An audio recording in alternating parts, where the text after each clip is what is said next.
Entonces, ya estamos grabando. Vamos a comenzar con la clase de hoy, que vamos a tratar de hacerla de una manera un poco lúdica, eh, resolviendo algunas preguntas y algunos casos clínicos, ¿ya? Que trata sobre la inducción del parto.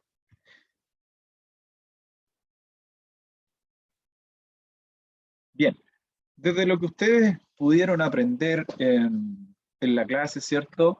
¿Qué entienden como inducción del trabajo de parto o inducción del parto? Cuando se trata de iniciar contracciones en una embarazada, pero que no está en trabajo de parto. Y Ya, ojalá para entonces, que esa embarazada pueda tener un parto vaginal y no se termine en una cesárea. muy bien. Ya, entonces, como dijo ahí la compañera, es iniciar contracciones uterinas, ¿cierto? Para desencadenar el trabajo de parto. Por lo tanto, como bien dijo ahí la compañera, esto se hace en pacientes que no estén en trabajo de parto, ¿ok? En pacientes que no están en trabajo de parto y se necesita interrumpir el embarazo por X causa, ¿ok? La idea, ¿cierto?, es obtener un parto vaginal y no una cesárea, aunque sabemos que siempre existe el riesgo, ya sea porque durante el trabajo de parto puedan ocurrir algunos eventos que determinen que hay que interrumpir el embarazo por cesárea. Por ejemplo, eh, cambio en la frecuencia cardíaca fetal o accidentes obstétricos, ¿cierto? Urgencias como las que vimos en la clase anterior, un prolapso de cordón, etc. Entonces, la idea de la inducción del parto es lograr un parto vaginal, aunque sabemos que de todas maneras existe cierto grado, cierta incertidumbre si acaso podemos o no lograr eso. Entonces, como definición, les puse yo ahí que se define como la terminación del embarazo sin esperar el inicio espontáneo del trabajo de parto. ¿Ya? Nosotros determinamos, ¿cierto?, que lo ideal es que el trabajo de parto se desencadene cuando el embarazo ha llegado al término. Y eso quiere decir que ojalá el trabajo de parto se desencadene a partir de las 37 semanas hasta las 41 semanas. ¿Por qué hasta las 41 semanas? Porque se ha visto que a partir de las 41 semanas aumenta la morbimortalidad perinatal y por lo tanto una de las causas más frecuentes de inducción del parto es el embarazo en vía de prolongación, o sea, aquel embarazo que llegó a las 41 semanas sin haber iniciado trabajo de parto de forma espontánea. ¿Ok? Ahora, cómo hacemos esta inducción del parto, y esto implica que hay que provocar contracciones uterinas de forma artificial con el propósito de lograr que se desencadene el trabajo de parto, ¿cierto? Se desencadene el periodo de dilatación y posteriormente, perdón, el expulsivo, ¿ya?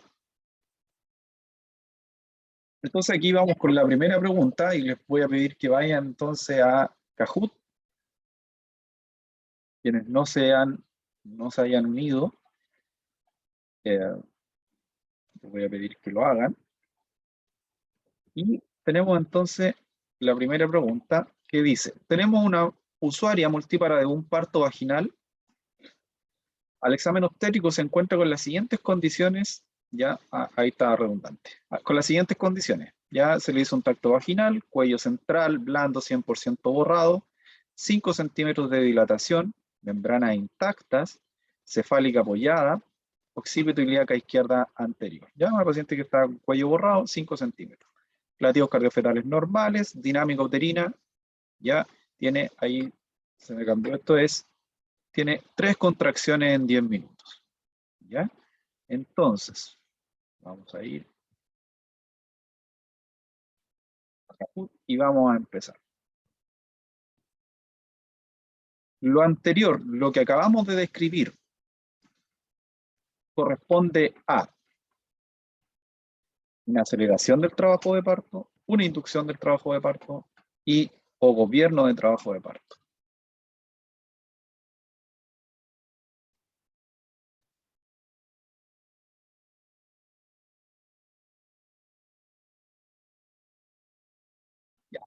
Parece que pocos alcanzaron a contestar, ¿ya? Y 6 personas dicen que contestaron bien, que es una aceleración del trabajo de parto. ¿Por qué es una aceleración del trabajo de parto? Porque la señora ya tenía contracciones, entonces se están tratando como de intensificar para que el trabajo de parto sea más rápido. Muy bien. ¿Ya? Entonces es una paciente que ya está en trabajo de parto, por lo tanto esto no es una inducción, sería una aceleración del trabajo de parto. ¿Ya? Vamos a ver quién fue la que respondió más rápido. María José, me imagino, ¿o no? MJS. María José Sánchez. Bien, María José. Y después venía Carla Pensa y Beatriz Rebeco, creo que, ¿o no? ¿Estoy bien? Sí, profe. Sí. Ya, ya me estoy aprendiendo los nombres. Me falta conocerlas, ¿no? Bien, bien. Entonces, como dijimos anteriormente, en este caso sería una aceleración del trabajo de parto, ¿cierto? Ahora, ¿por qué inducir o interrumpir un embarazo, cierto? Porque debiese haber un motivo de por qué interrumpirlo. ¿O ustedes creen que tiene que ser por electivo? ¿Qué creen ustedes?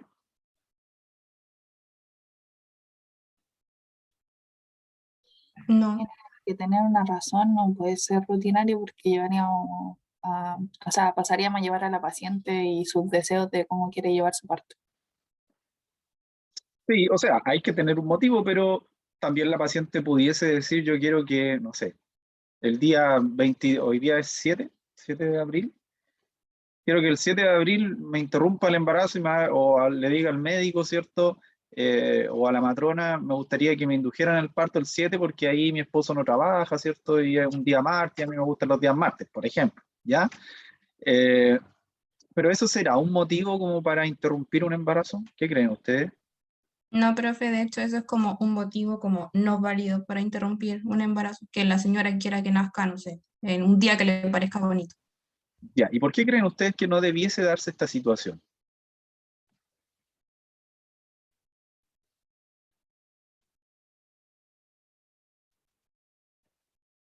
¿Por qué creen ustedes?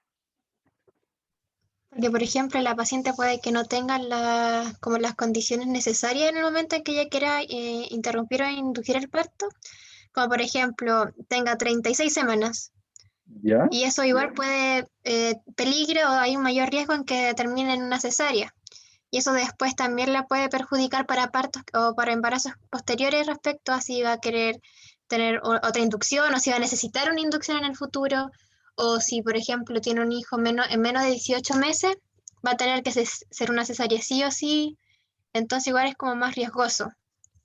Bien, muy bien, Catalina. ¿Cierto? Una de las cosas que destaca Catalina es que, de cierta forma, hay un riesgo de que esto no funcione y también, ¿cierto?, podamos terminar en una cesárea. Ahora, ¿por qué podemos terminar en una cesárea?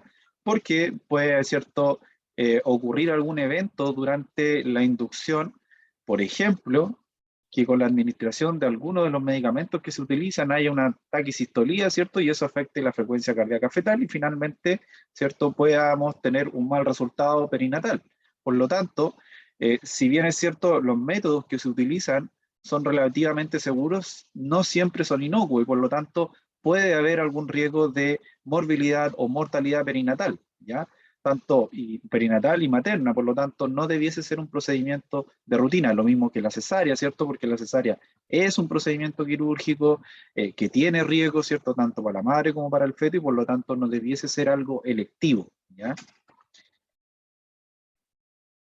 Entonces, ¿cuándo, o sea, por qué inducir o interrumpir un embarazo? Se debe responder a esta pregunta según la condicionante de presencia o no de patologías tanto maternas como fetales que determinan la morbilidad materno-perinatal. En el fondo hay que interrumpirlo cuando existe algún riesgo de morbilidad materna y perinatal en el que seguir con el embarazo, ¿cierto?, sea más riesgoso, ¿ya?, que interrumpir el embarazo. ¿Me explico? ¿Quedó claro, cierto? ¿No?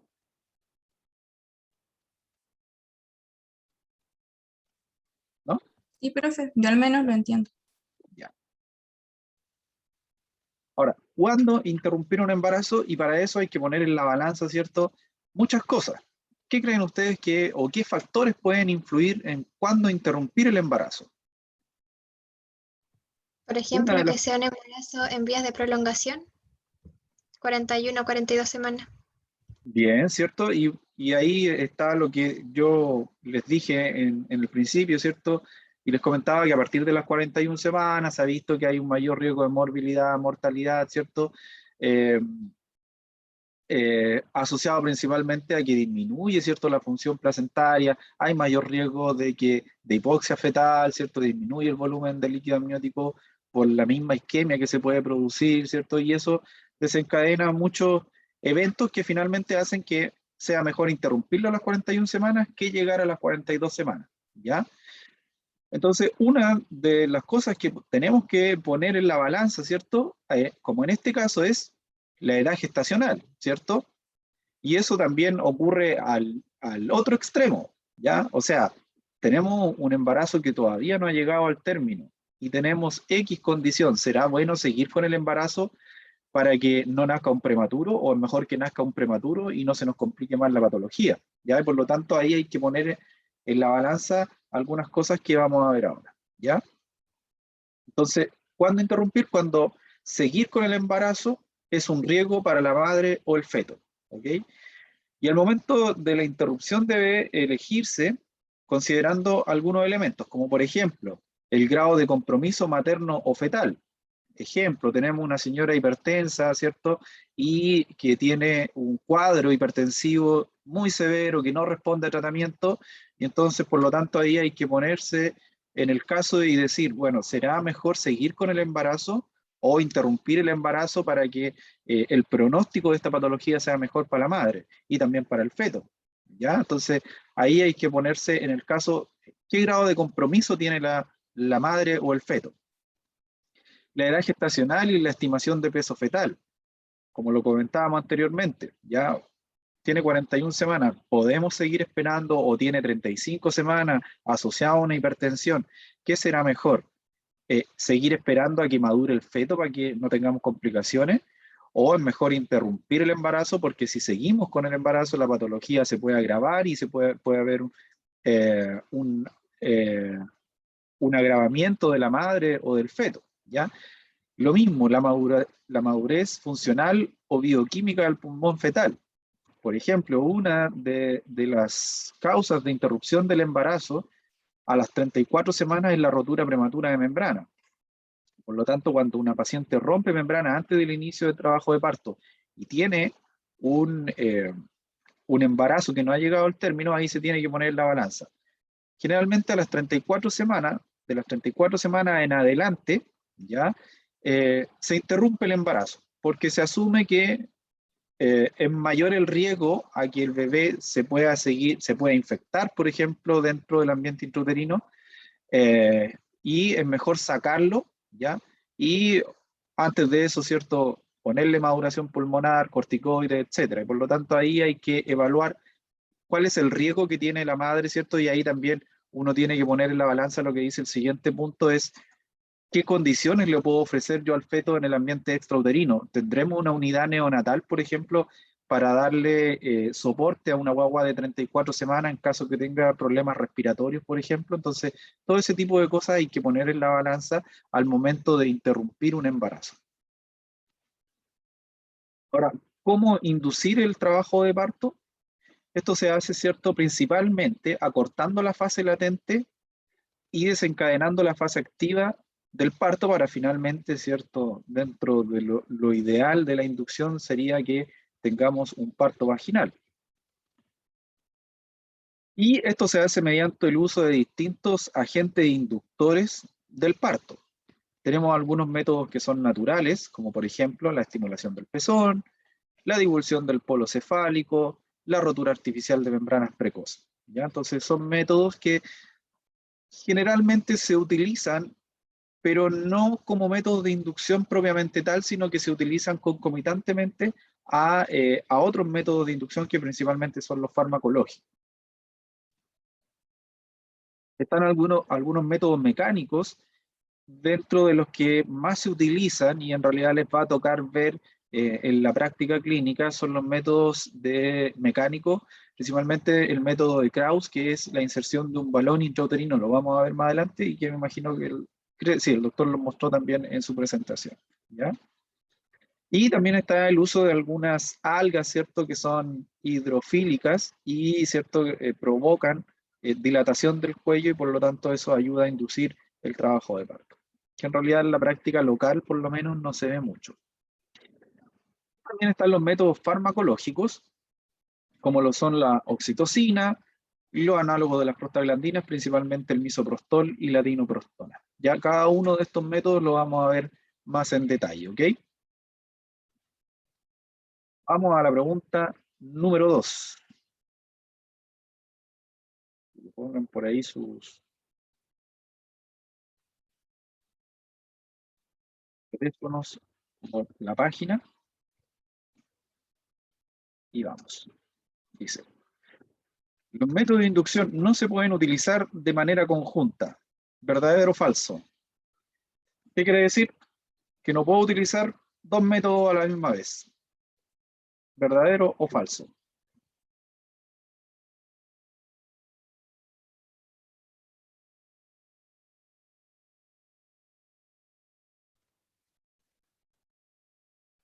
Falso. Bien.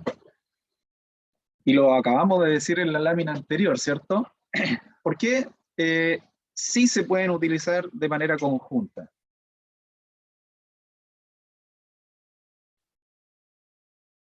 Porque genera mejores resultados. Por ejemplo, si nosotros hacemos una RAM, el ¿Ya? doctor dijo que de hecho se recomendaba usar con oxitocina, como hacer la RAM e iniciar oxitocina temprano, porque eso da mejores resultados que solamente hacer una RAM y dejarla ahí. O un Bien. método mecánico también puede utilizar después uno farmacológico. O sea, como que hay que ir jugando con eso. No dos farmacológicos, probablemente, pero ir jugando así. Eso dijo el Muy, doctor al menos. muy bien. Entonces, muchas veces, y sobre todo lo que yo les acababa de decir, los métodos naturales y que no son farmacológicos, se pueden utilizar ya de forma conjunta con los métodos que son farmacológicos principalmente. Por ejemplo, uno puede estar haciendo una inducción oxitóxica con oxitocina y eso quiere decir que tenemos buenas condiciones cervicales, por algo estamos usando oxitocina, como me imagino lo vieron y lo vamos a abrir de todas maneras. Y además, a la aceleración oxitóxica uno pudiese eh, sumarle la realización de una rotura artificial de membranas precoz, ¿ya? Y eso mejora el pronóstico de la inducción, mejora la tasa de éxito de la inducción, ¿ok? Por lo tanto, sí se pueden utilizar. Ahora, ¿qué es lo que no se debiese hacer? Utilizar dos métodos farmacológicos principalmente de forma conjunta porque existe el riesgo de hiperestimulación uterina, ¿ya? Y con eso podemos llevar a la madre, ¿cierto? A una rotura uterina, a un mal resultado perinatal, etc. Bien. ¿Alguna duda al respecto? No, profe. ¿No? Bien. Ahora, cuando nos preguntamos a cómo inducir el trabajo de parto, tenemos que tener algunos aspectos a considerar. Por ejemplo, la presentación fetal. Si tuviésemos una presentación podálica, ¿se puede inducir el parto? ¿Es lo No, que vimos en la clase anterior? No. ¿Y por qué? porque según la guía perinatal hay que hacer cesárea, como por protocolo. Ya, ¿cierto? Según las normativas ministeriales, lo que hay que hacer, ¿cierto? Es interrumpir el embarazo vía alta, o sea, por cesárea. Aunque yo he escuchado últimamente, me he encontrado por ahí en las redes sociales y he escuchado que en algunos centros hospitalarios y algunos equipos de salud, no sé si la palabra sea la correcta, pero se arriesgan un poco a asistir partos podálica con el consentimiento de la madre. Ya eso lo he escuchado por ahí y he visto que algunas personas andan buscando matronas o equipos médicos que atiendan partos en podálica. Pero la normativa ministerial es que el parto en podálica se asiste por cesárea, ¿ya?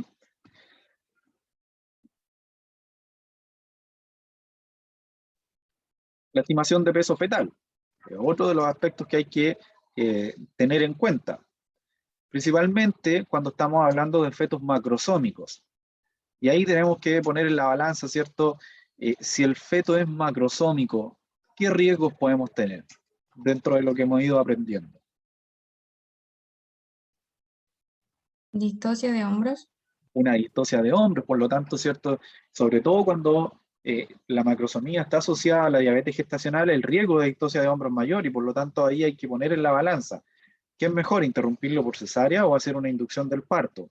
Al revés, ¿cierto? Al otro extremo, cuando hablamos de embarazos que todavía son de pretérmino, hay que también tener en cuenta la estimación de peso fetal. Sabemos que bajo los 2 kilos es mayor el riesgo de morbilidad perinatal y sobre todo en los que son menores de 1.500 gramos. Por lo tanto, ahí también hay que tomar en cuenta cuánto pesa el bebé y saber qué tipo de soporte le podemos dar a ese bebé una vez que salga del útero. Algo súper importante también es saber cuáles son las condiciones cervicales. Y en el fondo lo que queremos saber, qué tan maduro está el cuello uterino, ¿ya? Y eso además nos va a decir cuál es el pronóstico de esta inducción. Y además cuál, ¿cierto? O en el fondo saber qué tan exitosos podemos ser con la inducción que vamos a realizar. Y eso es súper importante porque una madre cuando le van a interrumpir el embarazo, lo primero que le va a preguntar a usted, sobre todo a la matrona, es ¿cuánto va a durar esto? ¿Ya? Y esto puede durar un día, puede durar 2 días o puede durar incluso hasta 3 días. Y por lo tanto, las condiciones obstétricas previas son un buen predictor para saber cuánto nos podemos demorar o no. ¿Ok? Por lo tanto, si las condiciones cervicales no son buenas y el cuello no está maduro, probablemente la inducción va a ser más larga y probablemente tengamos también más riesgo de que esto no resulte. ¿Ok? El estado de salud fetal. Por lo tanto, ahí nosotros, previo a la inducción, tenemos que evaluar la condición de salud fetal y eso lo podemos hacer a través de distintos métodos. Dentro de lo que nosotros hemos ido aprendiendo, ¿cierto? La monitorización de la frecuencia cardíaca fetal es un método para saber el estado de salud fetal. Por lo tanto, previo a la inducción, debiésemos hacer alguna evaluación antenatal. Y dentro de la monitorización fetal, ¿qué método nos sirve para evaluar el bienestar fetal antes del trabajo de parto?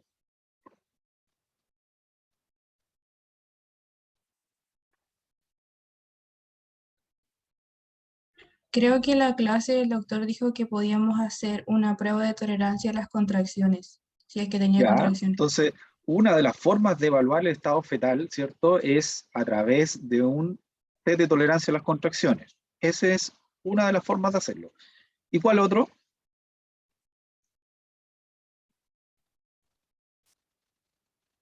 ¿Un MEFI? No, porque el MEFI es, de hecho, es monitorización electrónica fetal intraparto. ¿Alguien escribió en el chat? Un registro basal no estresante. Bien, entonces, antes de una inducción del trabajo de parto, podemos hacer un registro basal no estresante y si es que nosotros sospechamos de que hay una alteración de la unidad fetoplacentaria, también se pudiese hacer un test de tolerancia a las contracciones. Por ejemplo, tiene inducción del parto una paciente por X motivo y vamos a iniciar la inducción.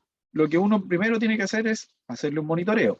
Si el monitoreo o un registro basal no estresante no está bueno, podemos pasar al siguiente paso y hacer un test de tolerancia a las contracciones. ¿Ya? Entonces, previo a la inducción hay que saber en qué condición está la paciente. Si está el registro basal no estresante reactivo, podemos seguir con la inducción.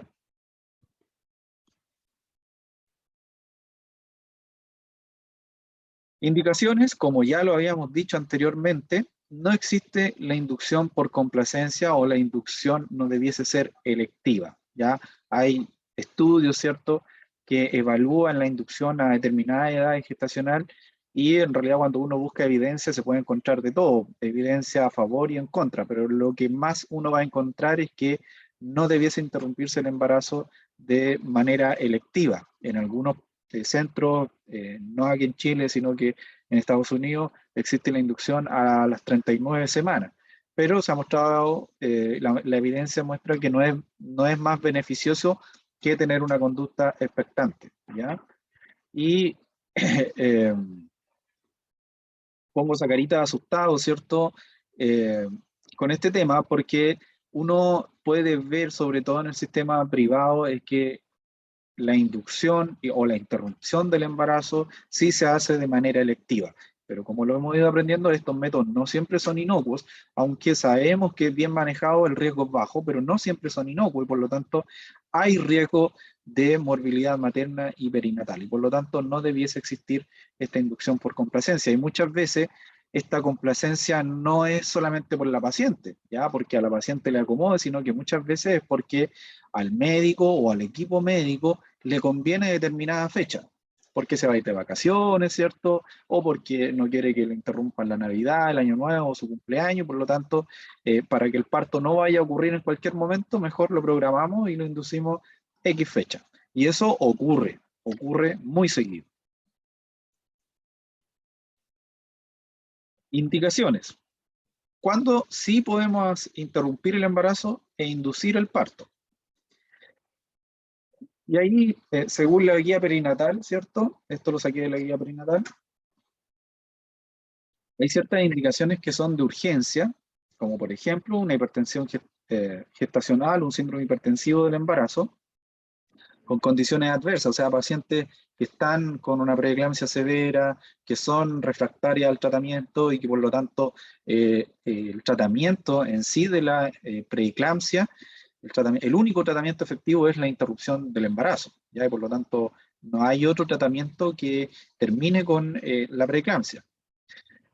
Enfermedad materna grave que no responde a otro tratamiento, y dentro de eso, ¿cierto? Vamos a incluir la hipertensión, hemorragia anteparto significativa, pero que está estable. Ojo, porque ahí también uno pudiese decir, si está sangrando y inducimos el parto, probablemente vamos a terminar con un sangramiento mayor y una paciente que se nos va a desestabilizar. Por lo tanto, ahí generalmente son hemorragias de cuantía leve y que son pacientes que están hemodinámicamente estables, aunque habitualmente cuando hay hemorragia en realidad no se opta mucho por la inducción del parto, sino que más que nada por la cesárea. En caso de coriamnionitis, ya cuando la infección ha invadido la cavidad amniótica y eso se hace clínico, ya la paciente, esto lo vamos a aprender más adelante, pacientes con fiebre, leucocitosis, líquido purulento, etc. Ya entonces en ese caso, lo mejor es interrumpir el embarazo.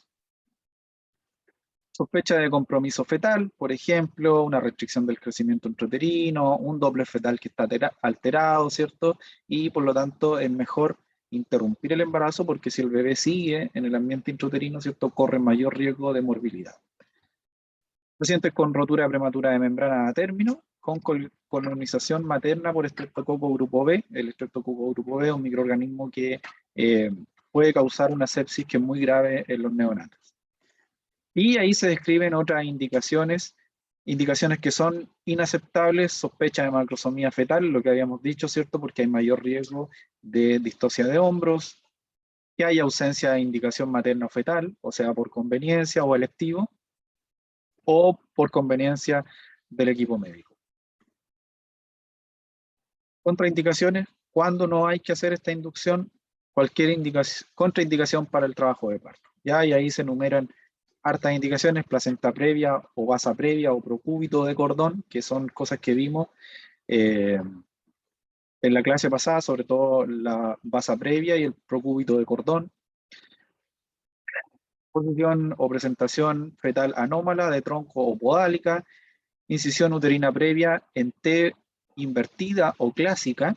Normalmente cuando se hace una cesárea, la cesárea es segmentaria. ¿Qué quiere decir eso? Que se hace en el segmento inferior. ¿Ya? ¿Se acuerdan dónde está el segmento inferior?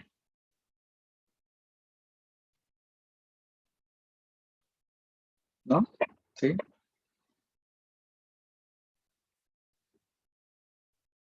¿No?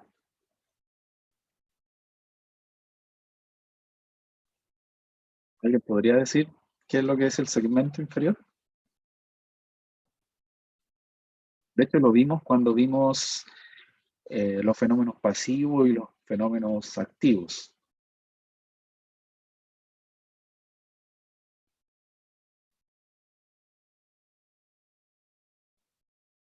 Ya, a echarle una Pero que no repasadita. era donde estaba el cuello, la parte como del cuello y la vagina, ¿no? Sí. No estoy segura. Más arriba todavía. Es la parte, ¿ya? El segmento donde anteriormente estaba el istmo uterino, en el fondo donde se une el cuerpo del útero con el cuello uterino. En esa parte, al final del embarazo y por las mismas contracciones uterinas, se va adelgazando esto y se va estirando y se forma el segmento inferior.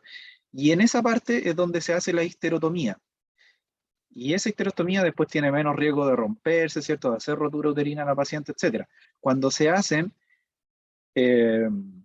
incisiones en el cuerpo del útero, como por ejemplo en cesáreas de embarazos que son menores a 28 semanas, esas cicatrices que quedan en el cuerpo del útero tienen mayor riesgo de romperse en un embarazo posterior. Por lo tanto, por eso aparece ahí como contraindicación, porque las incisiones en T invertida o la clásica, que son las incisiones corporales, tienen mayor riesgo de rotura, ¿ya? Por lo tanto, son una contraindicación. Cirugía uterina significativa, herpes genital que esté activo, deformidad de la estructura pélvica, carcinoma cervical invasor y rotura uterina previa. ¿Ya? Esas serían como contraindicaciones, no solamente para la inducción, sino que para cualquier parto vaginal. Estamos bien en la hora. Requisitos. Siempre que el feto, ¿cierto?, nos demuestre bienestar. Y eso lo hacemos a través de un registro basal no estresante en primera instancia y después dijimos que podríamos hacerlo a través de un TTC. Una presentación que sea autóxica y eso lo podemos determinar a través de la clínica utilizando, por ejemplo, las maniobras de Leopold. Y una buena proporción fetopélvica, ¿ya? Y ahí hay que hacer una estimación del peso fetal. Algunos indicadores que mejoran el resultado, ¿ya? Una edad gestacional próxima al término, idealmente mayor a 37 semanas. ¿Por qué creen ustedes que la edad gestacional cercana al término nos puede ayudar a que tengamos un mejor resultado en la inducción? Porque hay más receptores por ejemplo, de oxitocina. Recuerdo que el profe dijo que entre más cercano al término había más receptores de oxitocina. Entonces el útero en el fondo estaba más receptivo y por lo tanto se generaban mayor contracciones. Muy bien. ¿Ya? Entonces, primero porque como dijo ahí la compañera, el útero tiene, y sabemos que más cercano al término, ¿cierto? Van aumentando los números de receptores y de uniones intracelulares y que mejoran la actividad contráctil del útero. Y por lo tanto también, más cercano al término, el útero probablemente lo encontremos más maduro. ¿Qué quiere decir que esté más maduro? Más borrado, un poco más blando, ¿ya? Y por lo tanto eso nos indica que tenemos mayor probabilidad de éxito en la inducción. Por lo tanto, cuando uno hace inducciones del parto en embarazos que son, por ejemplo, de 36, 35 semanas, es súper difícil inducir el parto porque esos cuellos todavía están muy inmaduros y por lo tanto cuesta madurar el cuello. Por el contrario, cuando tenemos inducción a las 41 semanas, a las 40 semanas, los cuellos están más maduros, es más fácil lograr buena actividad uterina, buena actividad contráctil del útero, y por lo tanto eso nos ayuda a tener un mejor resultado en términos de poder llegar a la fase activa del trabajo de parto. Por lo tanto, un cuello maduro nos ayuda a tener un mejor resultado.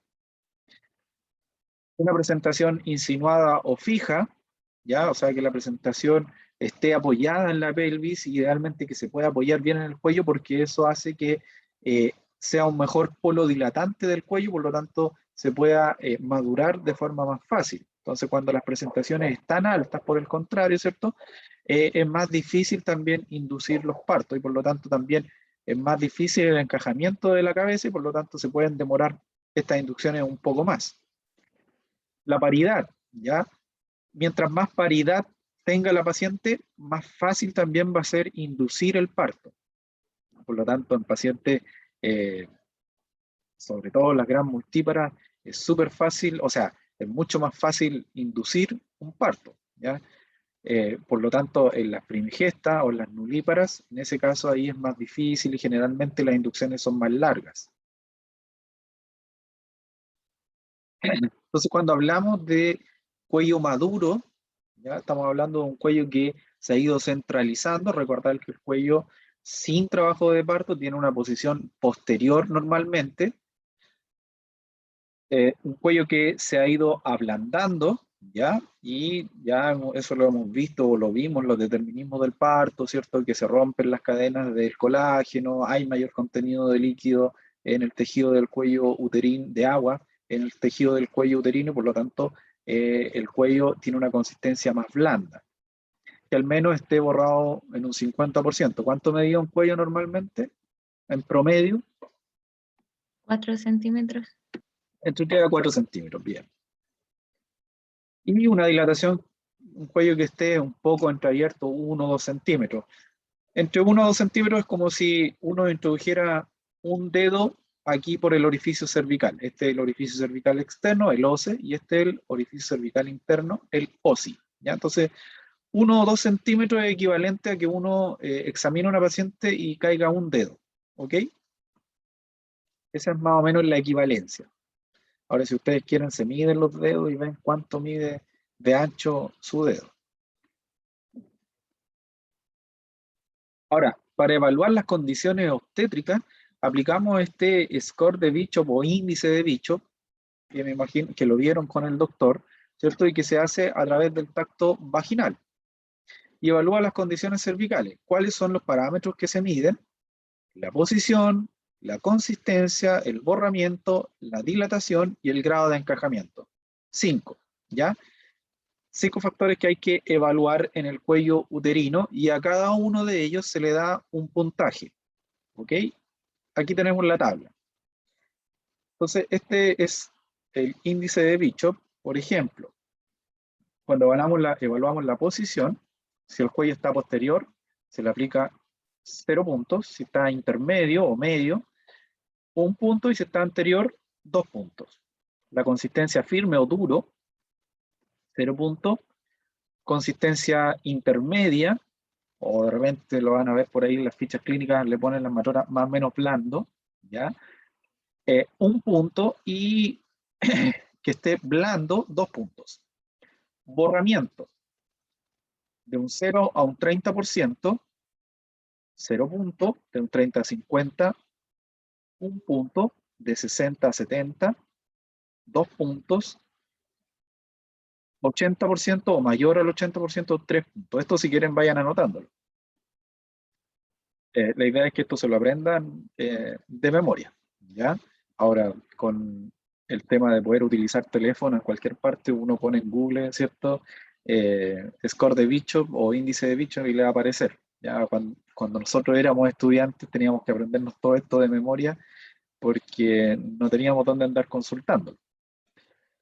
Dilatación, cuando el cuello está cerrado, o sea, no está permeable, uno no puede introducir sus dedos. 0.1 a 2 centímetros, 1 punto, 3 a 4, 2 puntos, y mayor a 5 centímetros, 3 puntos. Ahora, este es el mayor indicador de éxito también, o de pronóstico de resultado en la inducción, ¿ya?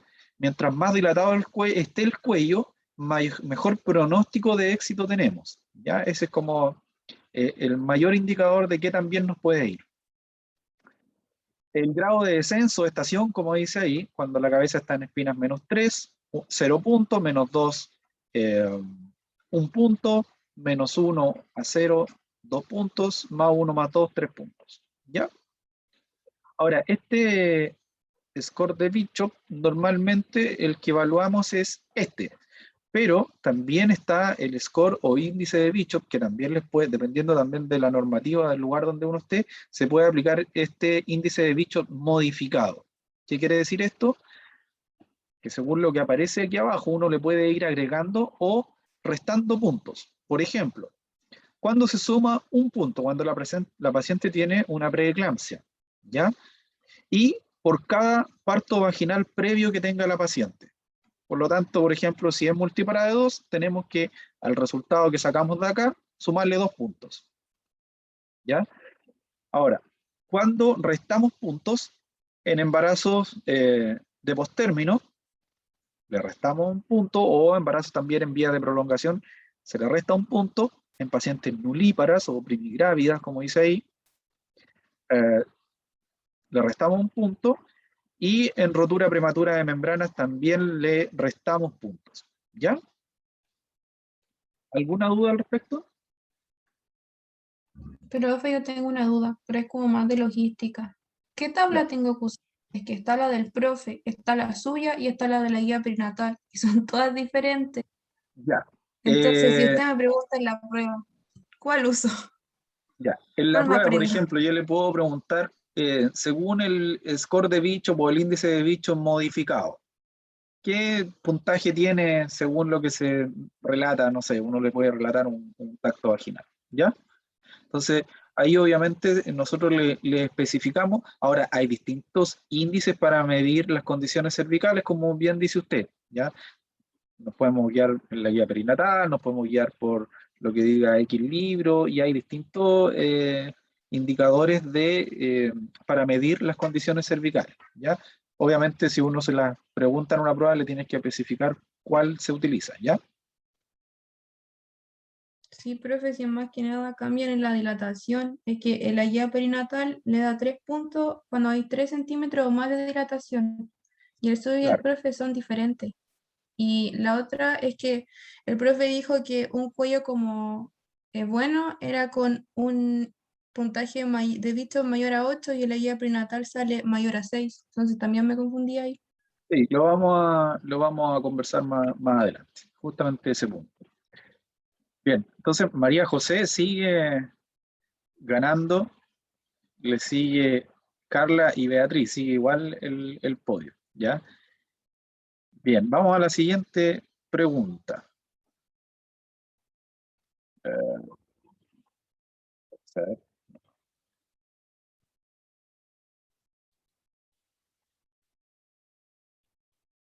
ya, aquí. Dice, usuaria multípara de 1, embarazo de 41 más 1 semana, que sería un embarazo en vía de prolongación, se le indica inducción del parto y se evalúan las condiciones obstétricas.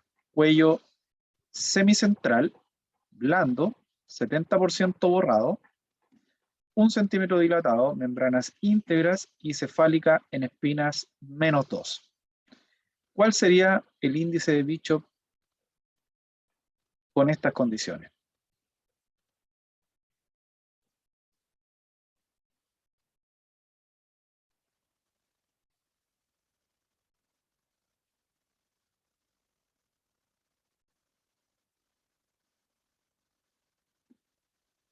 Multípara de 1, 41 más 1, embarazo en vía de prolongación, cuello semicentral, blando, 70% borrado, 1 centímetro dilatado, membrana íntegra, cefálica en espinas -2.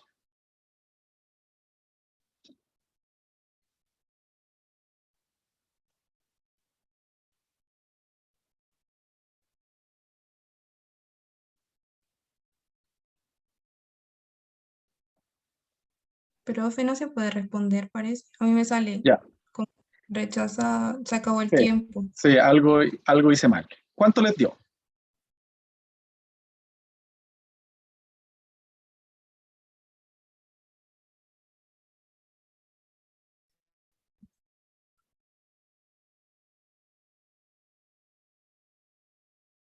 ¿Sacaron la cuenta, no?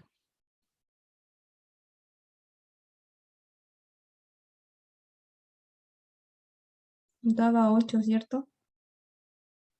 8, muy bien. 7, Ya, 8, sí. 8. Ah, ya. Es que tenía la duda si había levantado un dedo de más. Veamos, ¿por qué 8? Primero, saquemos, ¿cierto? Eh, el bicho normalmente, ¿cierto? Cuello semicentral. ¿Cuántos puntos le da eso? 1, Que esté blando, 2, 70% borrado. 2 más. Ya, pues ahí llevamos 1, 2, 4, 5, ¿cierto? Ojo. Sí, ¿Sí? 1 centímetro dilatado, 1. 6. La membrana está en íntegra y la cefálica está en espinas -2.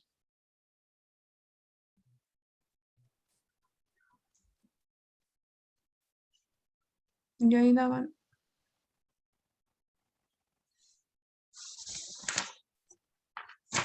Ahí daba 7 o no. A mí me Ya. dio 7. Sí, daba 7. 7. Sí, debía estar, A mí veamos. igual. Semicentral 1 está blando, serían 3, 70% borrado, serían 5, 1 centímetro, 6, y está en espina menos 2, 7. ¿Tiene partos vaginales?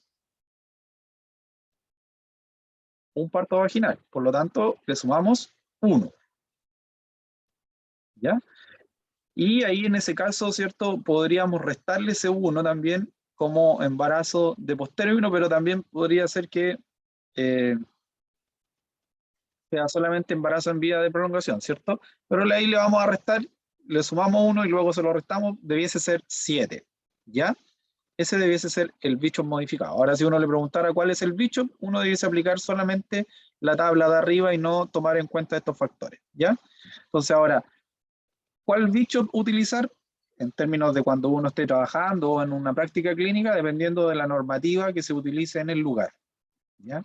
Y eso obviamente tiene que haber un protocolo de inducción y decir cuáles son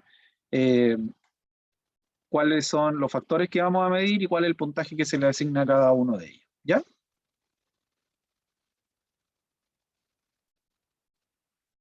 Entonces, como bien preguntó Carla, creo que fue, que decía que el doctor hablaba de un bicho mayor a 8 para asegurar un buen resultado y otros hablan de menor a 6. Lo que clásicamente todos conocemos es que un bicho mayor a 6, ¿ya? Quiere decir que tenemos un cuello favorable y por lo tanto tenemos un buen pronóstico, ¿ok? Eso es lo que clásicamente se van a encontrar ustedes en los libros y en lo que todos hemos aprendido siempre. Bichos mayores a 6, buenas condiciones y por lo tanto eso además nos dice qué método utilizar, ¿ya? Un bicho menor o igual a 6 quiere decir que tenemos un cuello desfavorable. Ahora, entre 4 y 6 tenemos un pronóstico reservado y con un bicho menor a 4 tenemos malas condiciones y tenemos un mal pronóstico y por lo tanto nos demoremos mucho en inducir y también tengamos más riesgo de terminar en cesárea, ¿ya? Entonces, lo más clásico es el punto de corte 6, ¿ya? Igual o menor a 6, malas condiciones cervicales y mayor a 6, buenas condiciones cervicales. Tenemos la siguiente pregunta.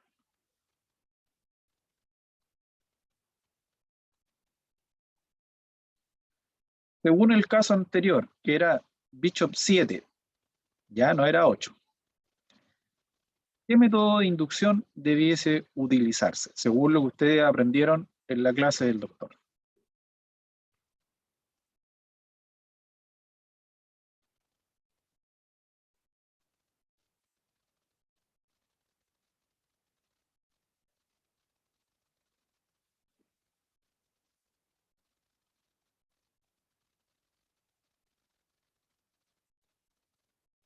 Entonces, según lo que acabamos de ver y según lo que ustedes aprendieron, con buenas condiciones o con malas condiciones, ¿qué método se puede utilizar?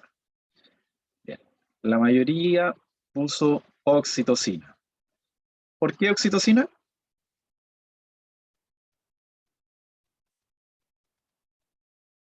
Beatriz pasó adelante. ¿Qué oxitocina? Por el cuello, ya está maduro. ¿Cierto? Porque un Sí. bicho mayor a 6, ¿cierto? O condiciones favorables, nos dicen que el cuello está maduro y por lo tanto podemos utilizar oxitocina. Ahora, la oxitocina como madurador de cuello uterino no se utiliza, ¿ya? Por lo tanto, asumimos que con un bicho mayor a 6 el cuello está maduro. Probablemente a veces, como lo vamos a ver más adelante, cuando tenemos condiciones en que nos da miedo utilizar, por ejemplo, el misotrol, ¿ya? Independiente de las condiciones cervicales, igual utilizamos oxitocina porque es más manejable, ¿ya?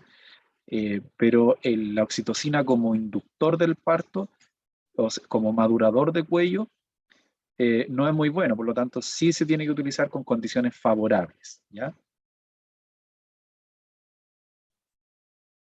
Bien, Beatriz, va ganando. Bien, descansemos un ratito para que después veamos los distintos métodos de inducción. ¿Alguna consulta hasta el momento?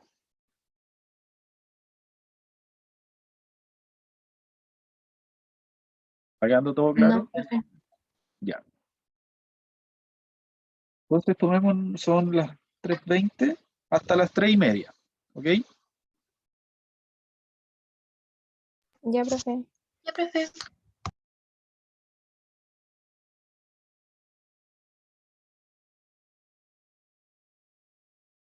Entonces sabemos que tenemos distintos métodos para hacer inducción del parto. Tenemos los métodos que son no farmacológicos, dentro de ellos están los métodos naturales y los métodos mecánicos, y también tenemos los métodos farmacológicos, donde principalmente los que más se utilizan son los análogos de las prostaglandinas y la oxitocina sintética. Como agente inductor no farmacológico y los naturales, uno de ellos es la estimulación del pezón.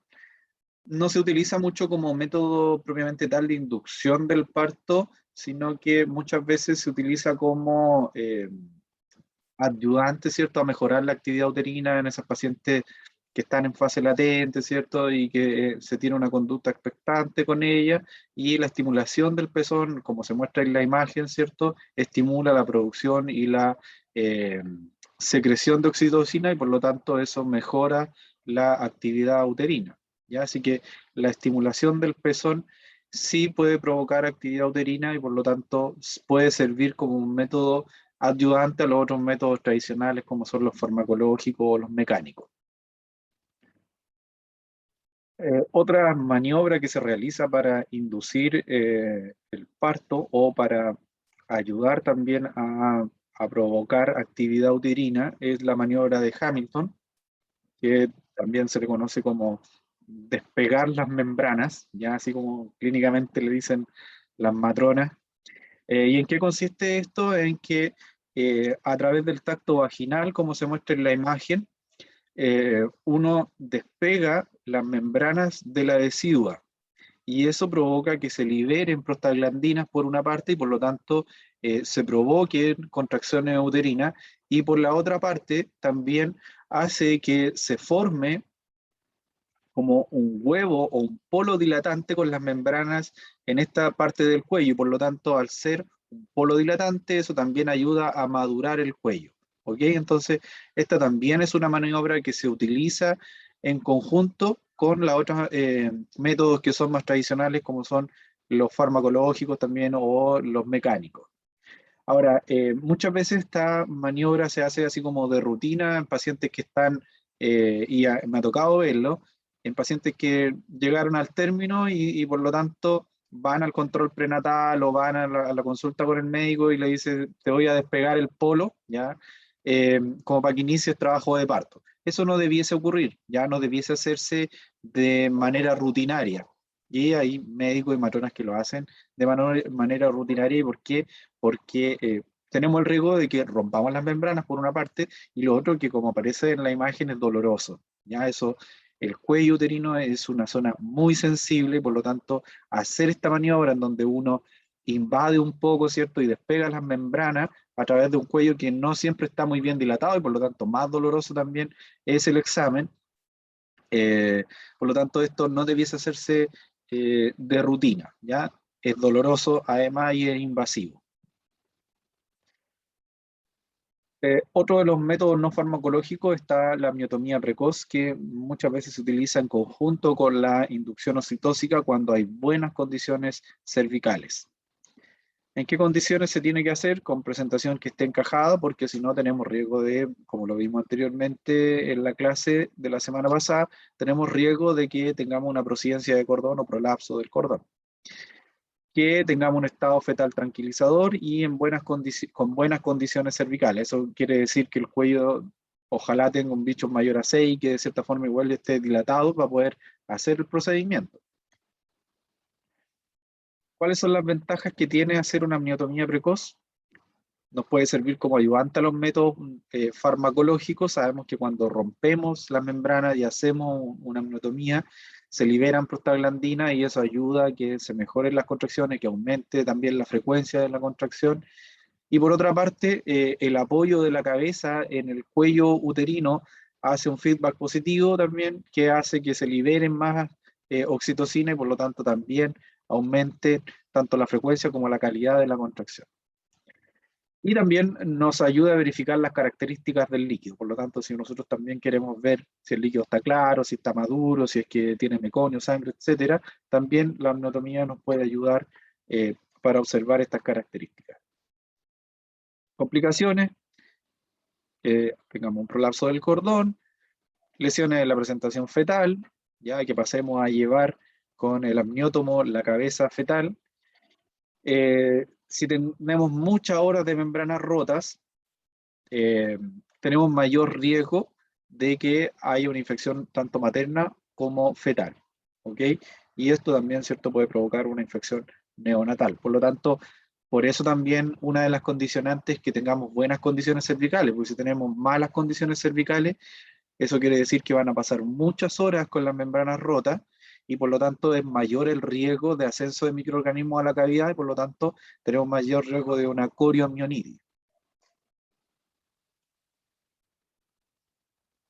Dentro de los agentes inductores no farmacológicos, el que más se utiliza en el medio local por lo menos es el método de Krauss, que consiste en la inserción de una sonda Foley, y también hay sondas que están hechas específicamente para esto, pero estas sondas son un poco escasas, yo no las he visto usarlas en los hospitales o en las clínicas, he visto solamente la utilización de la sonda Foley, que cumple más o menos el mismo objetivo.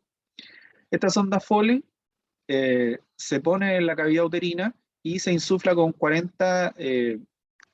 30 a 60 ml y eso provoca, ¿cierto?, que el cuello madure. Entonces ahí aparece una imagen en donde a través de la especuloscopía, además uno para poder tener mayor se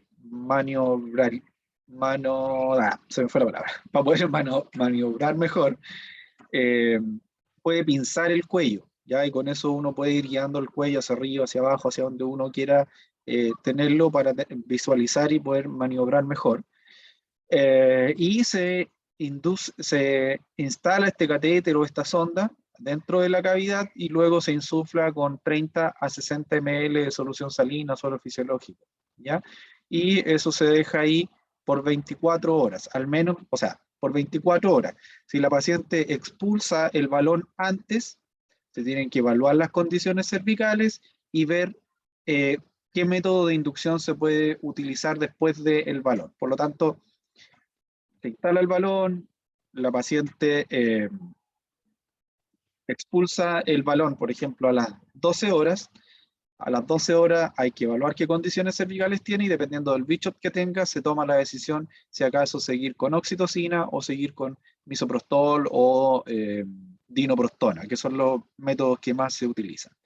Ahora, si por el contrario pasan las 24 horas con el balón intrauterino, la paciente no expulsa el balón, en ese caso hay que evaluar las condiciones cervicales. Si las condiciones cervicales son adversas todavía, se declara como una inducción fracasada y por lo tanto hay que optar por una cesárea. ¿Ok?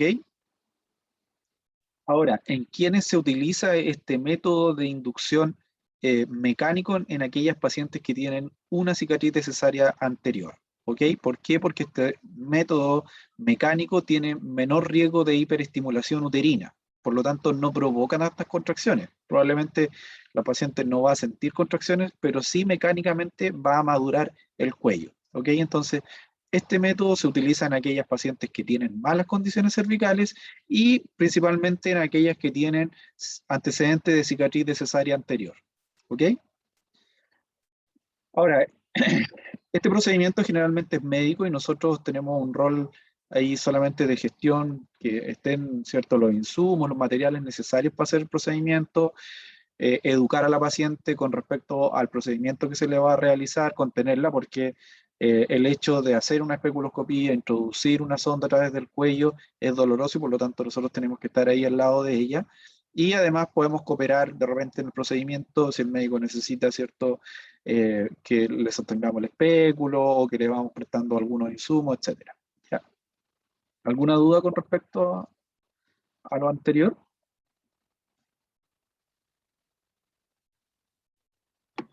No, profe. Yo tengo una duda. Diga, ¿La sonda la colocaríamos nosotros o la colocaría un doctor? el médico. Eso es lo que le acabo de decir, que generalmente nosotros gestionamos algunos de los insumos, ¿cierto? Y generalmente nuestro rol es educar y contener a la paciente, pero el procedimiento es médico, ¿ya? Dentro de los inductores farmacológicos está el misoprostol o misotrol. Este medicamento, cuando se creó, este medicamento se creó para utilizarlo como un antiulceroso, como protector de la mucosa gástrica, y como efecto secundario se vio que provocaba actividad uterina y por lo tanto tenía riesgo en ese momento de provocar aborto y desencadenar parto. Por lo tanto ahí se dio cuenta que tenía, ¿cierto?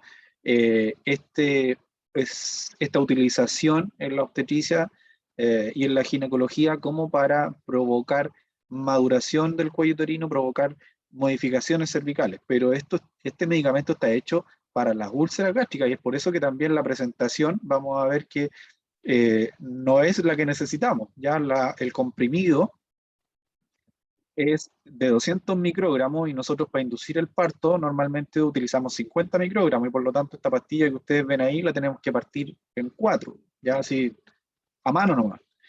Y por lo tanto, si la partimos a mano, en realidad no sabemos si le estamos poniendo 50 microgramos, si le estamos poniendo 40 o le estamos poniendo 60, y de ahí es que muchas veces tenemos complicaciones con este medicamento. Es un excelente madurador del cuello uterino, pero tiene ese problema que no está hecho para utilizarlo en obstetricia, ya está hecho con otra finalidad. De hecho, el ISP no tiene como aprobado este medicamento para la utilización en inducción del parto, ¿ya? Pero sí se utiliza, y a ustedes les va a tocar mucho verlo, como un agente inductor.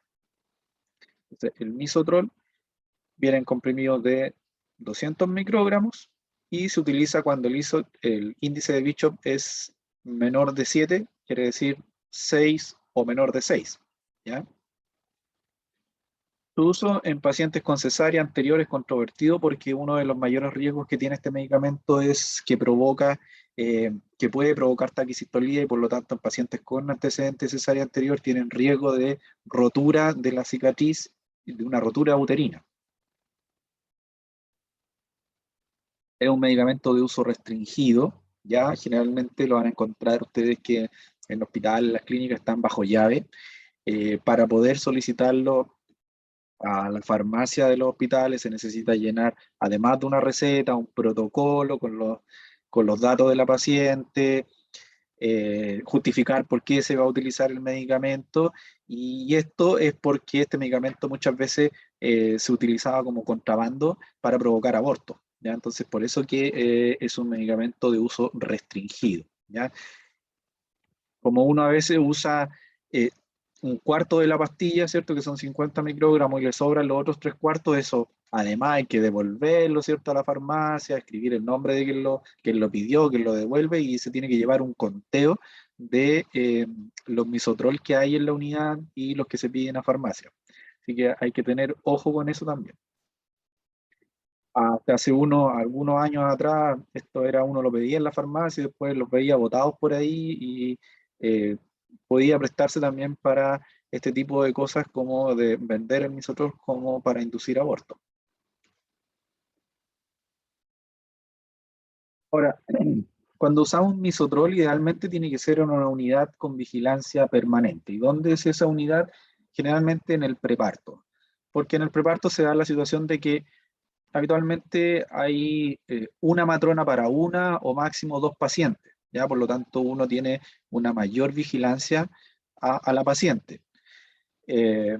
Cuando estamos en la unidad de alto riesgo, que es una unidad de hospitalizados, generalmente una matrona para 20, para 15 pacientes, y por lo tanto uno no puede tener un control de qué es lo que está pasando con esta paciente. Como les acabo de reiterar, ¿cierto? Es un medicamento que tiene el riesgo de provocar taquicistolía y provocar ciertos efectos adversos tanto en la madre como en el feto, y por lo tanto tiene que ser bien monitorizado su uso. ¿Cómo se utiliza? Se administran 50 microgramos cada 6 horas y esto puede depender dependiendo del protocolo que haya en el hospital o clínica donde ustedes estén. Pero lo que más se utiliza es 50 microgramos cada 6 horas en el fondo de saco posterior. Por lo tanto, uno a través del tacto vaginal, ¿cierto?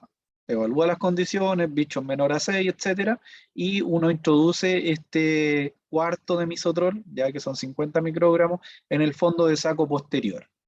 Se ha visto que es mejor utilizarlo en el fondo de saco posterior que dentro del cuello uterino. De repente yo he escuchado por ahí algunas matronas y médicos que les gusta ponerlo dentro del cuello, pero la evidencia demuestra que es mejor utilizarlo en el fondo de saco posterior que dentro del cuello uterino o que administrarlo de forma oral. Hay algunos protocolos también que hablan de administrar el misotrol por vía oral. En caso de sospecha de unidad fetoplacentaria alterada, se puede realizar un TTC antes de administrar el medicamento. Entonces, ¿a qué me refiero con esto? Cuando tenemos, por ejemplo, restricciones del crecimiento intrauterino, ¿cierto? Y sospechamos de que ahí la unidad fetoplacentaria no está funcionando bien. O en fetos, ¿cierto? Que tienen un Doppler fetal alterado. En ese caso, antes de empezar una inducción con misotrol, es mejor hacer un monitoreo, un registro basal y luego un TTC. Si el feto soporta bien, ¿cierto? Y tolera bien las contracciones, podemos administrar el misotrol. Les insisto, el riesgo es que provoca taquicistolía y el otro problema con el misotrol es que se absorbe muy rápido. Por lo tanto, si uno administra el misotrol, tenemos taquicistolía, no podemos sacarlo porque generalmente se absorbe muy rápido en la mucosa vaginal y en ese caso ahí no tenemos nada que hacer más que, si es que fue hace poco la instalación del misotrol, podemos hacer un lavado vaginal, ¿ya? Como para tratar de diluir lo que queda ahí en el fondo de saco. Pero generalmente es poco manejable, ¿ya? Entonces, en caso de fetos que pueden estar afectados, eso puede ser crítico, ¿ya?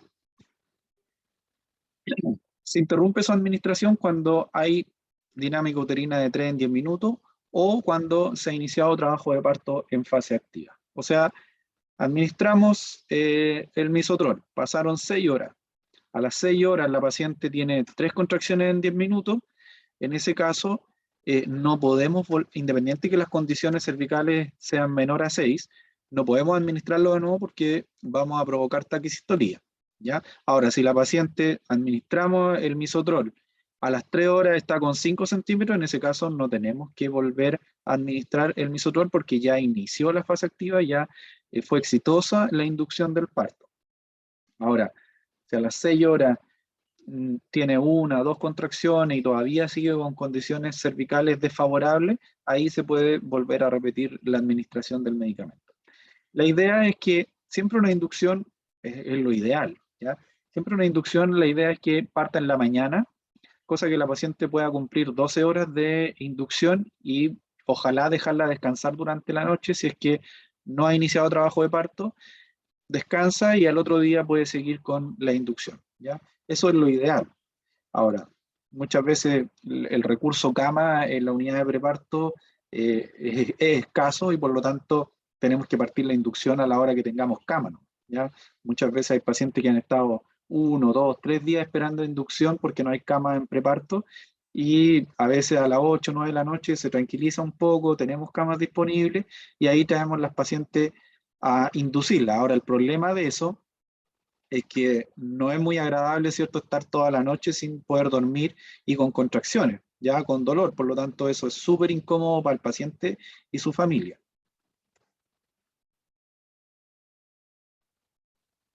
No se utiliza como acelerador del trabajo acelerador del trabajo de parto en caso de hipodinamia. Recuerden que para eso se utiliza la oxitocina. Bueno, ahí yo les dejé escrito el procedimiento, pero tenemos que explicarle el procedimiento a la paciente, nos ponemos guantes de procedimiento, estéril, hacemos un aseo genital, ponemos a la paciente en la chata, hacemos un tacto vaginal, evaluamos las condiciones y administramos el medicamento en el fondo de saco posterior. Ahí le puse un video, pero justo hay una parte que se tapa, pero por lo menos les puede servir para ver cómo... Dame un segundito. Cómo ponerlo en la mano y cómo administrarlo. Ahora, no es necesario ponerse dos guantes, porque solamente vamos a utilizar una mano para hacer el tacto vaginal, que generalmente es la mano derecha para los que son diestros, ¿ya? Ponemos el medicamento entre los dedos. Se muestra ahí.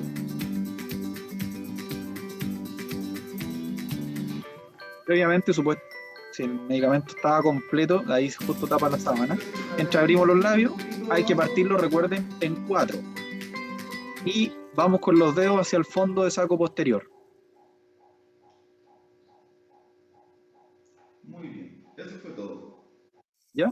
Normalmente esto no debiese ser doloroso, ¿ya? Como un tacto vaginal, que es incómodo, pero no debiese ser doloroso. Ahora, la idea es que por lo menos la paciente, después que nosotros le administramos el misoprostol, se quede por lo menos acostada o semi sentada 1 hora, porque si se para el tiro, corremos el riesgo de que se le caiga el misoprostol, ¿ya? Controlar signos vitales cada 4 a 6 horas, lo normal, ¿cierto? Latidos cardiofetales cada media hora, por lo tanto tiene que tener una vigilancia más estricta. Dinámica uterina cada 1 hora. Cada 1 hora podemos hacer un monitoreo para ir evaluando la frecuencia cardíaca fetal. Y en caso que la paciente, hacerle tacto vaginal en caso que la paciente presente una rotura espontánea de membrana, o para evaluar las condiciones cervicales a las 6 horas posterior a la administración. ¿Ya? O sea, administramos, pasan 6 horas y tenemos que evaluar las condiciones a las 6 horas para ver si continuamos con misoprostol o podemos cambiar el método de inducción. Algunas complicaciones, náuseas, puede provocar náuseas, sobre todo fiebre, ¿ya? Es muy común, ahora con 50 microgramos no es mucho, pero el misoprostol sí puede causar fiebre, ¿ya? Recuerden que en procesos inflamatorios, ¿ya? Se liberan prostaglandinas y dentro de los procesos inflamatorios uno puede presentar fiebre, por lo tanto, si hay prostaglandinas, este es un análogo de las prostaglandinas, por lo tanto la paciente podría presentar fiebre. Ahora, ¿cuándo es más común ver este efecto? En pacientes que se le administran dosis mayores, como por ejemplo para inducir abortos, ¿ya? O en el caso de utilización de misoprostol en el manejo de la hemorragia del posparto, porque ahí utilizamos dosis que son mayores, 400, 800 microgramos, ¿ya? Y aquí en la inducción del parto utilizamos solamente 50. La taquicistolía, ¿cierto? Es una de las complicaciones más frecuentes que tenemos con el misoprostol. Cambio en el patrón de la frecuencia cardíaca fetal, aumento de la incidencia de cesárea durante el trabajo de parto y complicaciones 3 veces más que cuando se utiliza oxitocina. ¿Qué hacemos si tenemos una taquicistolía, cierto? Que yo les he dicho varias veces que tenemos ese riesgo. Si no hay cambio en el patrón de la frecuencia cardíaca, o sea, instalamos el misoprostol, la paciente tiene taquicistolía, que es lo mismo que decir cuántas contracciones en 10 minutos.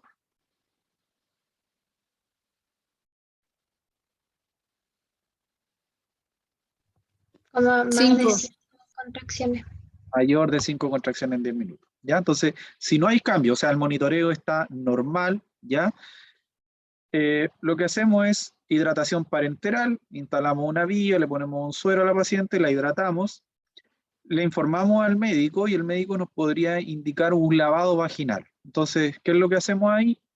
Ponemos a la paciente en posición de litotomía, instalamos un espéculo y con un matraz de suero hacemos un lavado vaginal y con eso ayudamos a disolver lo que pueda quedar de misoprostol en el fondo de saco. ¿Ok?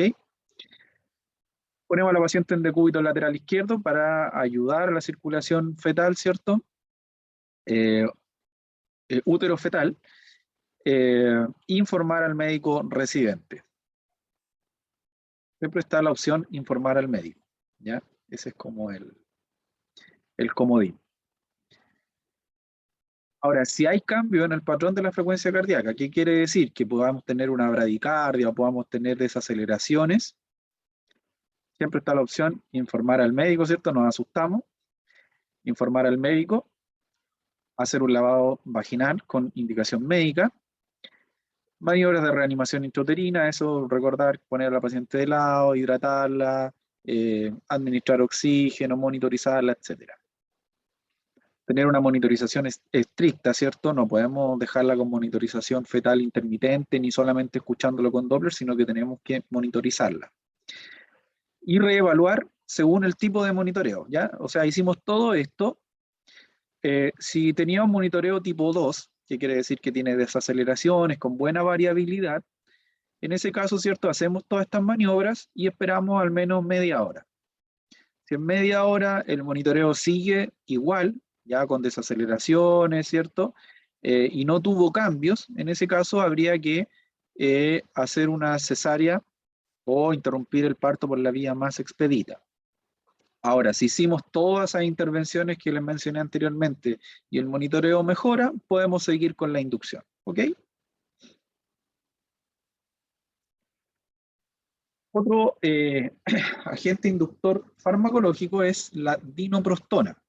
Esta dinoprostona, por lo menos en el medio local, se empezó a usar hace poco, o sea, no sé, 3 años más o menos, 3 o 4 años. Y como ven, también es un análogo de las prostaglandinas, pero es más específico, actúa de manera más específica a nivel local en el cuello uterino, ¿ya? Por lo tanto, es un mejor madurador de cuello que el misotrol. Es un análogo de las prostaglandinas E2. Vienen presentaciones de gel o de óvulos de 10 miligramos, que es el que más se utiliza, y que se utiliza por una vez y luego se reevalúan las condiciones en 24 horas. Favorece la maduración cervical, como les dije anteriormente, y la gran ventaja que tiene, una de las grandes ventajas que tiene es que uno lo puede retirar de manera fácil. Por el contrario, el misotrol, ¿cierto? Como les dije yo, uno lo instala y se disuelve rápidamente y uno no lo puede manejar. Entonces, si la paciente hizo taquicistolía, probablemente es poco lo que podamos hacer. En el caso de la dinoprostona, si la paciente presenta taquicistolía o inició trabajo de parto, tiene unas guías que permiten que uno lo pueda sacar fácilmente.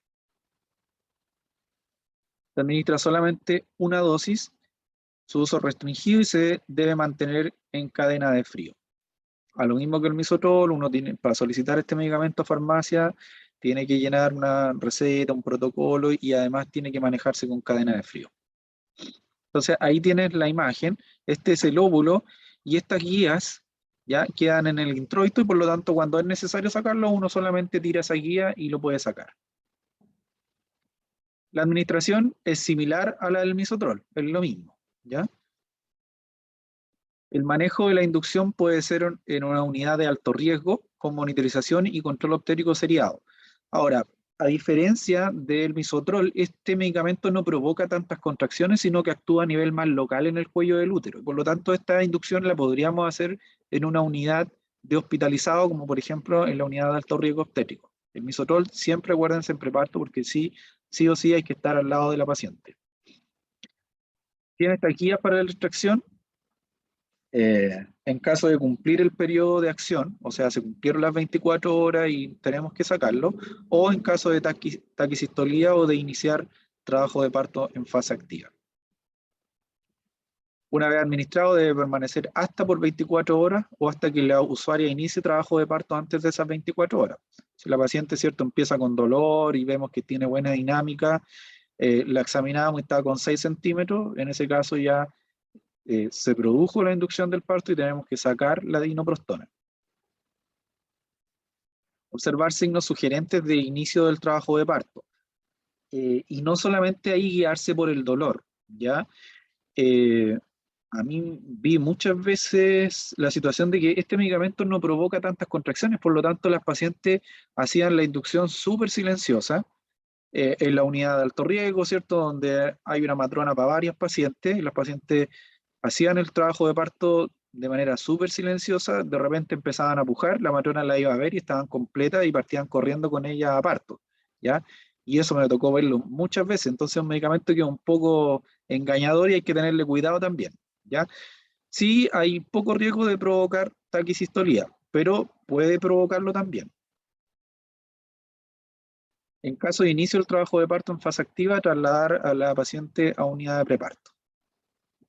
Si no ha iniciado trabajo de parto a las 24 horas, se debe reevaluar las condiciones cervicales con condiciones favorables, continuar con otro método de inducción y sin modificaciones evaluar la vía alta, ¿ya? O sea, si no tiene esperanzas de parto, en ese caso hay que operarla. ¿Alguna duda hasta el momento?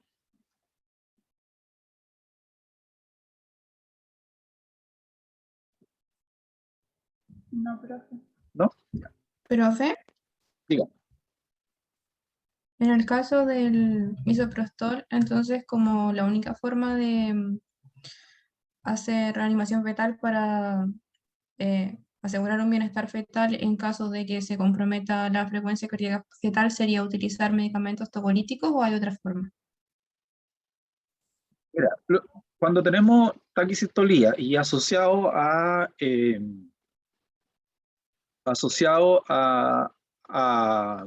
alteración de la frecuencia cardíaca fetal, ahí hay que hacer las maniobras de reanimación intrauterina y evaluar la posibilidad, ¿cierto?, de utilizar tocolíticos de urgencia. El que más se utiliza es se me fue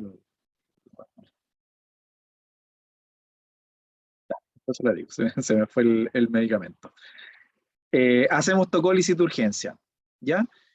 Si no funciona y sigue, ¿cierto?, teniendo frecuencia cardíaca fetal alterada, y hay que evaluar la vía del parto por vía alta, ¿ya? Pero generalmente el misoprostol, cuando provoca taquicistolía, es poco lo que podemos hacer, ¿ya? Es poco lo que podemos hacer. Y es por eso que hay que manejarlo con mucho cuidado, ¿ya? Eso, no sé si respondí su pregunta. Sí, gracias, profe. Ya. La oxitocina se maneja en el fondo muy parecido o de la misma forma que lo vimos en la aceleración oxitóxica, ¿ya? Como sabemos, una hormona producida por la neurohipófisis, ¿cierto? Que tiene una estructura muy parecida a la vasopresina, cuyos receptores miometrales aumentan conforme avanza la edad gestacional, eso lo dijimos también, tiene una vida media de 5 a 12 minutos cuando se administra por vía parenteral. La oxitocina sintética, ¿cierto?, aumenta la frecuencia e intensidad de las contracciones a lo largo de 15 a 60 minutos y luego se estabiliza. Se elimina por vía renal, puede tener un efecto antidiurético, ¿cierto? Tiene una máxima respuesta a las 40 semanas y utilizado en milésimas de unidades por infusión continua. Eso lo vimos, ¿cierto?, en la clase anterior. Es un procedimiento de riesgo porque tiene también el riesgo de provocar taquicistolía. El mayor peligro son las iatrogenias. ¿Qué quiere decir esto? Que la mala práctica, ¿cierto?, de la sobreutilización de este medicamento muchas veces puede llevar a rotura uterina o también a estados fetales no tranquilizadores. El desconocimiento del uso correcto de la droga, y hay que tener cuidado porque muchas veces a nosotros solamente nos toca supervisar la preparación del medicamento y de la instalación del medicamento, y si hay personal que no conoce bien el manejo, lo puede hacer de mala manera y podemos provocar efectos adversos. A mí me tocó verlo un par de veces, sobre todo TENS que no sabían manejar la oxitocina y preparaban el medicamento, lo ponían a pasar rápido y eso provoca una contractura del útero grande y eso puede terminar hasta una rotura uterina. Entonces hay que tener cuidado también. Impaciencia por obtener resultados y por lo tanto ahí no seguimos el protocolo de utilización y en vez de empezar a dosis pequeñas empezamos al tiro con dosis alta y eso también tiene riesgo.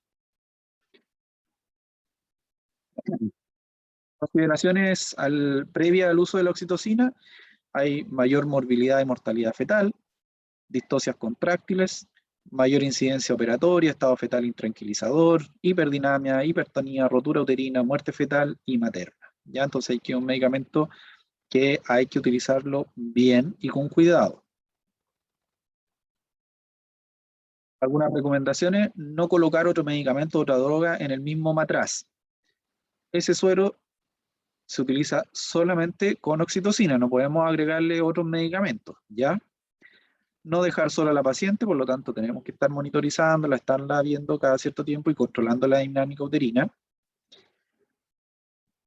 Administrar en bomba de infusión continua, eso es importante. Yo y todavía me acuerdo que me tocaba ver estudiantes que la obligaban a aprenderse cuántas gotas por minuto tenían que pasar para administrar 2.000 unidades. Eso no debiese ser, ya a esta altura no debiese ocurrir. A mí también me tocó que tenía que aprenderme la conversión de gotas por minuto para hacer aceleraciones o inducciones oxitóxicas, pero dados los recursos que actualmente hay en los hospitales, este medicamento siempre debiese administrarse con bomba de infusión continua. Ya no hay como algo que justifique pasarlo a goteo, ya al ojo nomás. Tener siempre una doble vía venosa, una doble vía instalada, o sea, una vía que solamente estemos hidratando a la paciente y en que podamos administrar a lo mejor otros medicamentos, y también tenerla disponible en caso de urgencia. Y se tiene que utilizar teniendo la capacidad de resolución obstétrica quirúrgica en caso de alguna complicación. Ya no podemos hacer una inducción, por ejemplo, con oxitocina o con cualquier otro método si no tenemos la capacidad de resolver una urgencia en donde estemos. Ya, por lo tanto, siempre eso hay que tenerlo en cuenta.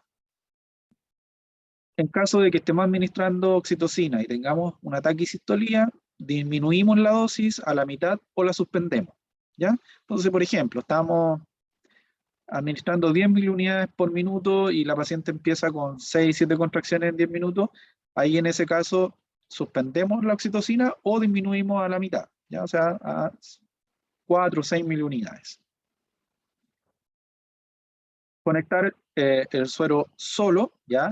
O sea, administramos un suero solo para hidratar a la paciente. Eso nos ayuda a poder disolver un poquito la oxitocina artificial que estamos administrando, y además nos ayuda a disminuir la producción y excreción de oxitocina endógena, ¿ya? Entonces la hidratación nos sirve. Por eso es importante siempre tener una vía con un suero solo en caso de urgencia. Monitorizamos a la paciente y siempre, como les digo, está el comodín de avisar al médico. Eso es importante, ¿ya? Porque en caso de problemas médico-legales, ¿cierto? Uno no puede decir que corrió con colores propios, sino que uno tiene que avisarle a quien lidera el equipo médico. Aunque hay médicos que no les gusta que uno les avise cualquier cosa, pero en realidad después cuando ocurren estos eventos médico-legales, a lo primero que siempre acuden los médicos es que a mí nadie me avisó, ¿ya? Así que uno siempre tiene que, cualquier cosa, avisar y dejar anotado que avisó al médico. En caso de estado fetal no tranquilizador, que está asociado, ¿cierto?, también a la administración de oxitocina, avisar al médico, suspender la droga, administrar suero solo, la paciente en decúbito lateral izquierdo, tranquilizarla, ocultar y registrar los latidos cardiofetales, administrar oxígeno y administrar tocolíticos.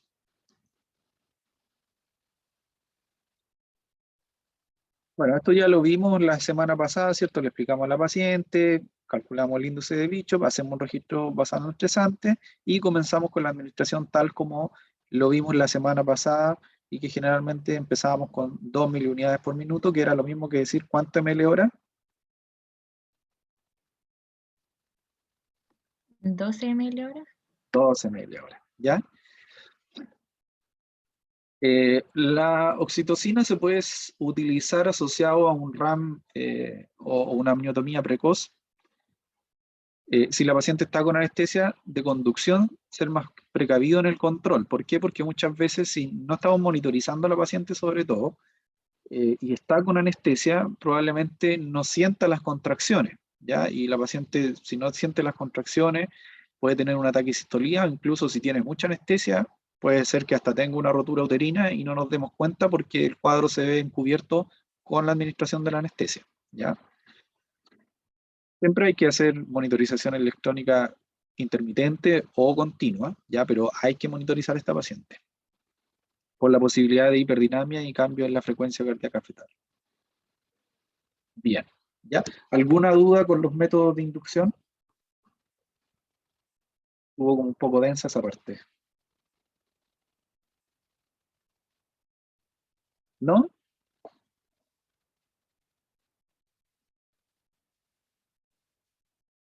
Ya. Vamos entonces al caso clínico. Tenemos una paciente Profe, yo tengo una duda. Ya, dígame. Profe, ¿qué pasa si una paciente con cicatriz de cesárea anterior utilizamos método mecánico, ya, el balón, y no hay cambios cervicales? Pasa al tiro a cesárea, ¿cierto? Porque no Sí, puedo utilizar sí. nada más. Sí, a las 24 horas, si no tiene modificaciones cervicales, se toma como una inducción fracasada y se realiza la cesárea. Gracias. De nada. Ya, entonces, ¿nadie más tiene dudas? ¿No? Ya. Tenemos una paciente de 25 años con diagnóstico gesta 1, parto 0, aborto 0, o sea, una primigesta, con un embarazo de 37 más 6 semanas, con una rotura prematura de membrana. La indicación en este caso, ¿cierto?, es indicar la inducción del parto, ¿ya? Después de las 34 semanas con rotura prematura de membrana, la indicación es inducción del parto. Entonces, vamos a Kahoot, ¿cierto? Y vamos a ver, ¿cierto?, cuál sería una intervención correcta previo a hacer la inducción del parto.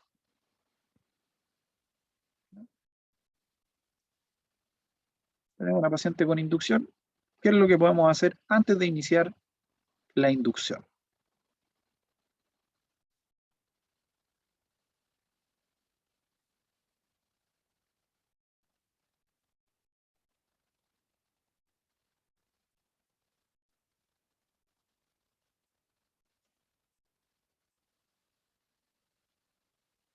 Está acabando el tiempo.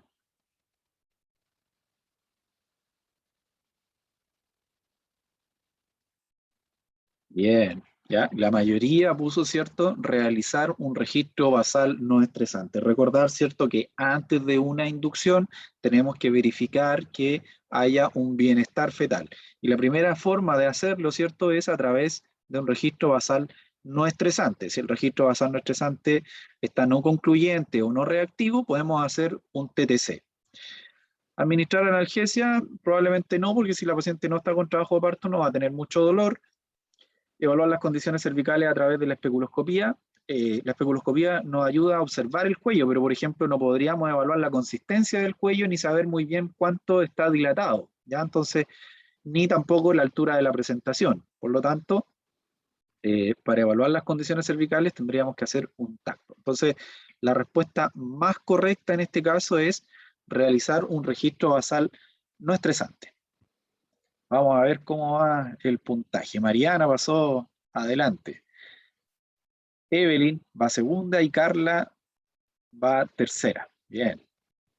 Carla volvió al podio, ¿eh? Había quedado atrás.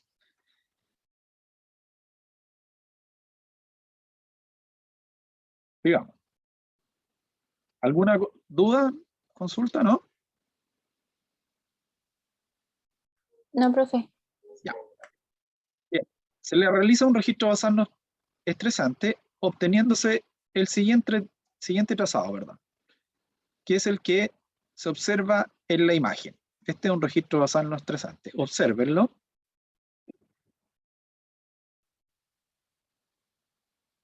Y evalúenlo, ¿ya? ¿Será un registro basal no estresante reactivo, no reactivo?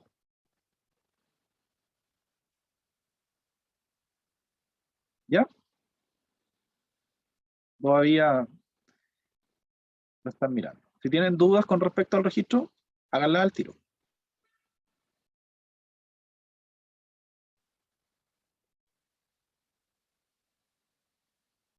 Profe, Ya, diga. en la parte, como donde está la B, las rayitas que salen ahí serían los movimientos fetales o la parte en la que está la C. Déjeme. Probablemente la B. Generalmente los Ya. marcan ahí. ¿Ya? Ya, Entonces perfecto, tenemos gracias. movimientos fetales, frecuencia cardíaca, dinámica uterina. No hay, ¿cierto? Un registro basal no estresante. Bien. ¿Cómo se clasifica este registro basal no estresante? Y con este registro se puede iniciar la inducción. Veamos. ¿Qué dicen ustedes?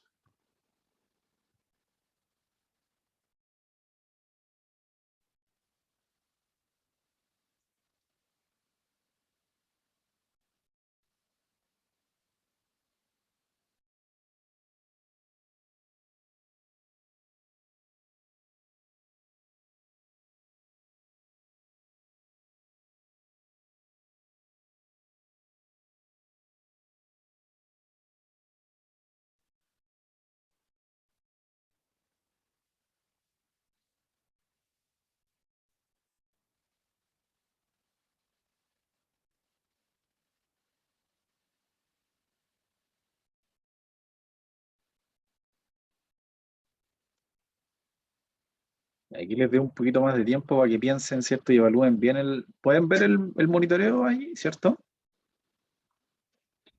Sí, profe. Sí, profe. Ya. Está acabando el tiempo.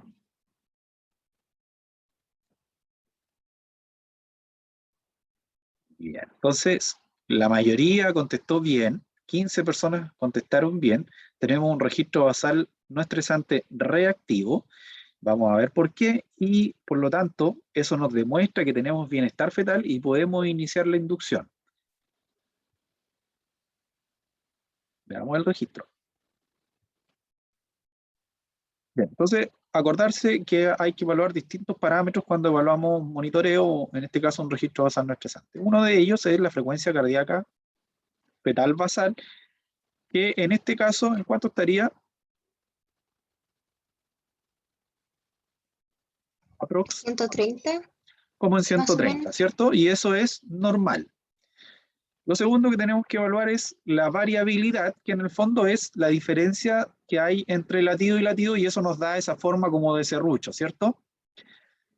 Y que en este caso tenemos una variabilidad aproximadamente entre, ¿cuánto dicen ustedes?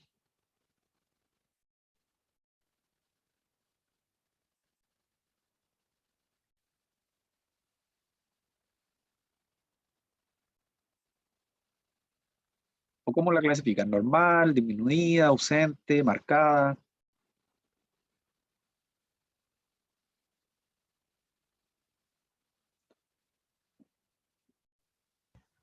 Profe, si no me acuerdo mal, está normal porque no es tan, por ejemplo, la que está justo en la línea del medio antes, tiene 10, no tiene más de 15.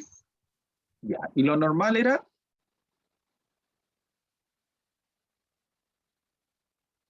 ¿Cuánto Creo era que era lo entre normal? 5 y 15. ¿Alguien se acuerda?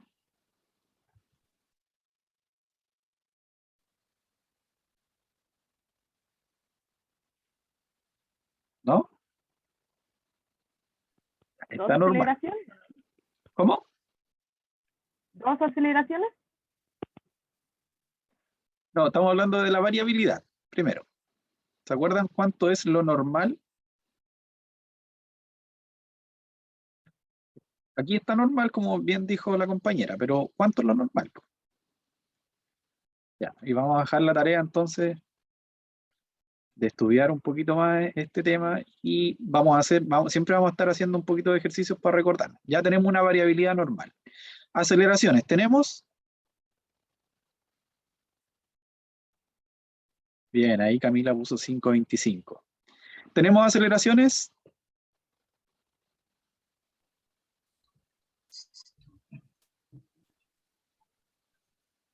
Sí, profe, parece. Es que o sea, yo lo veo un poco chico, pero sí.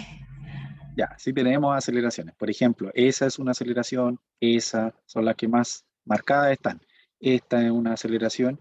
Por lo tanto, ¿cuántas aceleraciones teníamos que tener en un registro basal no estresante para que dijéramos que está reactivo?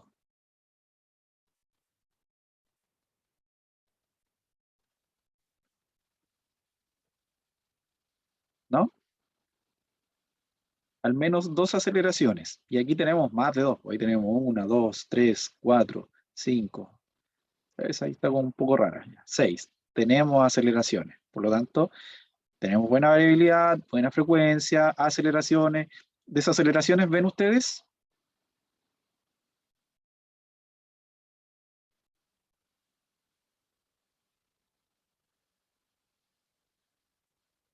¿No?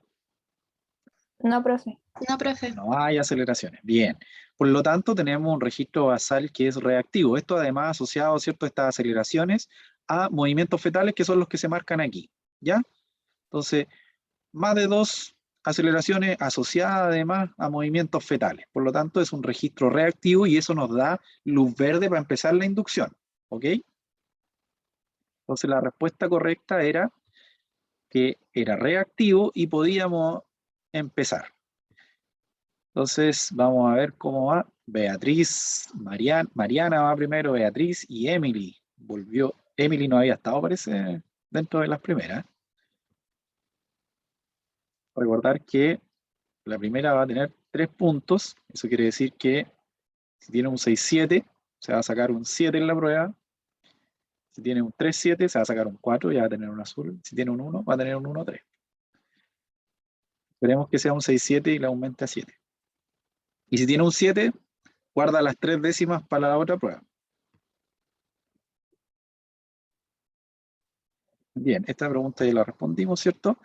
Entonces podemos iniciar la inducción. Tenemos las siguientes condiciones cervicales. Vulva normal, vagina normal, cuello posterior.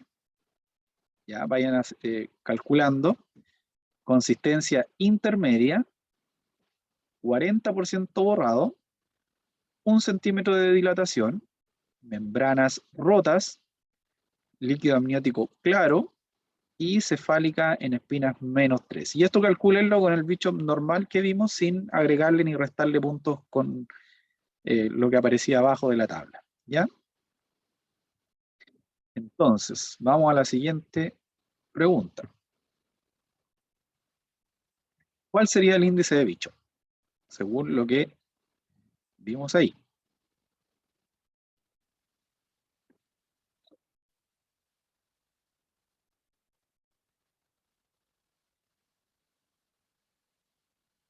Cuello posterior, consistencia intermedia, 40% borrado, 1 centímetro de dilatación,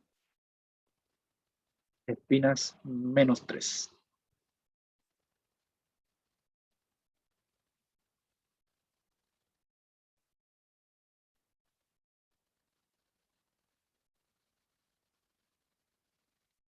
Bien. ¿Ya? Aquí estuvimos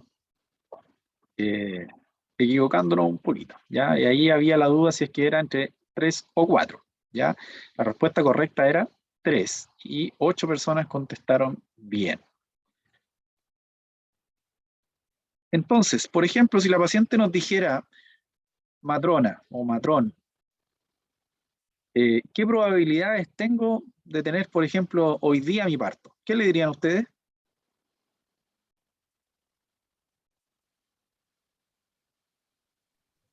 Le diríamos que no.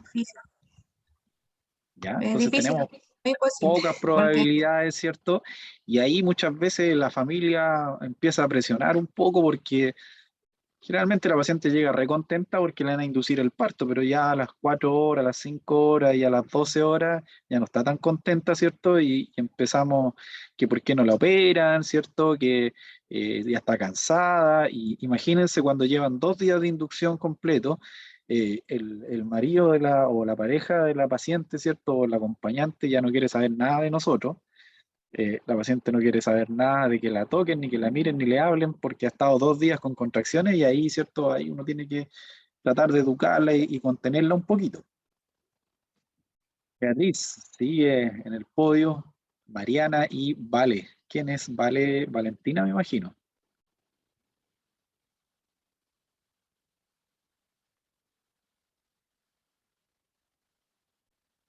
Ah, Valentina Céspedes.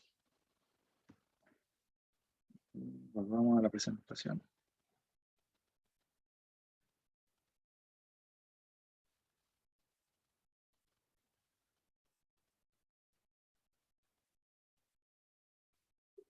Bien, entonces con ese bicho, ¿cuál sería la manera más correcta de inducir el parto? Entonces, vamos. Entonces tenemos un Bishop de 3. ¿Cuál sería la forma más correcta de inducir el parto?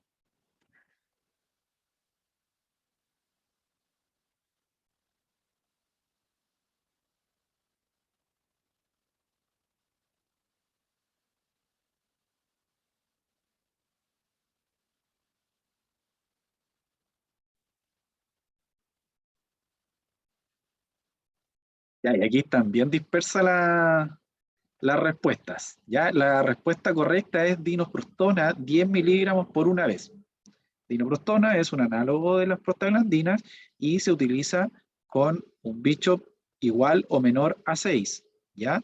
Ahora, ¿por qué no las otras alternativas? Muchas personas, ¿cierto? Contestaron misoprostol, 11 personas. Y fíjense que ahí dice misoprostol 100 microgramos cada 6 horas. ¿Y cuánto es lo que se utiliza?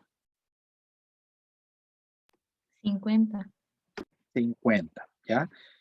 Oxitocina en infusión continua, dosis regular según respuesta, ¿ya? Entonces, la oxitocina, recuerden que se utiliza con condiciones cervicales favorables, por lo tanto, con un bicho mayor a 6. Inducción mecánica con balón intrauterina, que también se utiliza con condiciones desfavorables, pero se privilegia utilizar en pacientes que tienen cicatriz de cesárea anterior, ¿ya? Entonces, la respuesta más correcta en este caso sería dinoprostona. ¿Dudas, consultas? Veamos quién va ganando.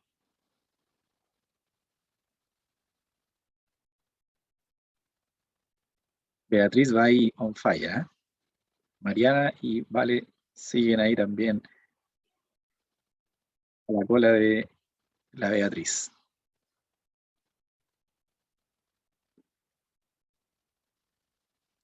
Bien. A las 8 horas de iniciada la inducción, se observa a la usuaria quejumbrosa, con un EVA 8 de día, o sea, le duele mucho. Obviamente, si uno ve que a una paciente le duele, ¿cierto? Lo primero que uno piensa es hacerle un tacto porque puede pensar uno que inició trabajo de parto. Entonces uno le hace un tacto, la encontramos con las siguientes condiciones: cuello central, blando, 5 centímetros de dilatación, membranas rotas, líquido amniótico claro, perdón, con meconio.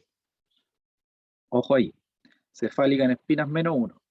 Y se realiza un MEFI y se observa el siguiente trazado, ¿ya? La señora está con 5 centímetros, 100% borrado, y se presenta este MEFI. ¿Ya? Evalúenlo bien. Ya vimos cuáles eran los parámetros que había que observar. Frecuencia fetal basal, variabilidad, aceleraciones, desaceleraciones, dinámica uterina, ¿cierto? ¿Lo vieron bien? ¿Dudas, consultas al respecto del monitoreo?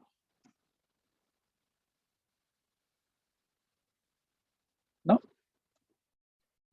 ¿Cuál sería la conducta más correcta en este caso? Tenemos a la señora que está con 5 centímetros, pero presenta este monitoreo que se le acaba de presentar, ¿ya? ¿Cuál sería la conducta más correcta en este caso?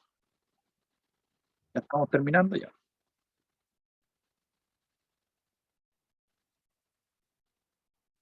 Iniciar aceleración oxitóxica, está con 5 centímetros, ¿cierto? Buenas condiciones. Retirar dinoprostona y realizar maniobras de reanimación intrauterina. Resolver el parto por la vía más expedita. O continuar con el trabajo de parto y administrar analgesia. Y aquí las respuestas también estuvieron bien dispersas. La respuesta correcta es retirar dinoprostona. ¿Por qué retirar la dinoprostona? Para que las contracciones uterinas ya no sigan. Para Ya, bajar la dinámica uterina, para disminuirla. por una parte podría ser eso. ¿Y por qué más? Porque habían desaceleraciones también en el MEFI. Sí, ¿cierto? Habían desaceleraciones. ¿Y qué más? Inició trabajo de parto, ¿no? Tenía 3 contracciones, creo. O sea, Ya, viste, como tenía 3 contracciones, pero ¿y cómo estaba la dilatación? 5 centímetros, ¿cierto, Tenía profe? 5. ¿Y eso qué quiere decir? Que está en fase Fase activa. O sea, está en fase según la... activa. Por lo tanto, independiente, que hagamos cuenta que el monitoreo estaba bueno y está con 5 centímetros, tenemos que sacar la dinoprostona. Ahora, además esta paciente tenía desaceleraciones en el monitoreo y por lo tanto era necesario, ¿cierto?, disminuir la dinámica uterina para lograr que ese monitoreo mejorara, ¿ya? Por lo tanto, la conducta más correcta en este caso es retirar la dinoprostona y realizar maniobra de reanimación intrauterina para esperar que el monitoreo mejore, ¿ya? Bien, veamos un poco el monitoreo. Entonces, tenemos frecuencia cardíaca fetal basal aproximadamente de 120, variabilidad normal, y aquí tenemos desaceleraciones de tipo, ¿de qué tipo? ¿Qué creen ustedes? Variables, tardías, precoces.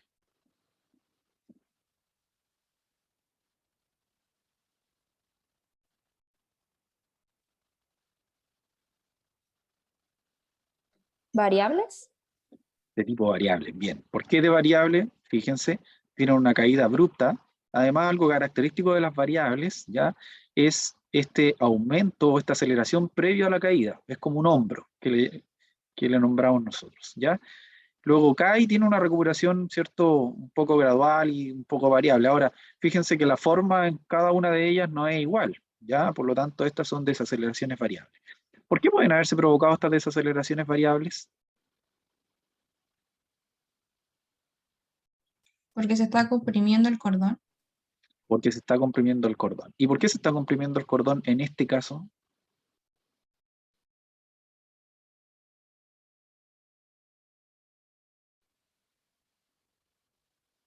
¿Recuerdan por qué se inducía a esta paciente?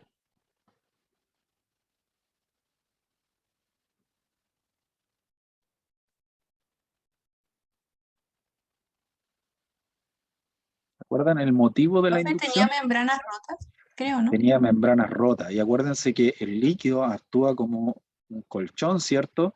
Y por lo tanto previene esta compresión del cordón, entre otras cosas, ¿ya? Entonces, cuando tenemos rotura de membrana, deja de haber líquido en cantidad normal y por lo tanto hay mayor riesgo de que el cordón se comprima contra el útero y las partes fetales y por lo tanto esto se ve manifestado en este caso con este tipo de desaceleraciones, ¿ya? Entonces, bien, quienes respondieron, ¿cierto? Que la respuesta correcta era retirar la dinoprostona y realizar maniobras de reanimación intrauterina. Vamos a ver finalmente quién ganó. Tercer puesto para Valentina, tiene 1 décima de regalo. Mariana tiene 2 décimas y Beatriz Rebeco tiene el primer lugar, ¿ya? También dentro de las finalistas estuvo Emily y no alcancé a ver el otro nombre. Ya, chicas, ¿alguna duda, consulta? Me pasé algunos minutos, 4 minutos.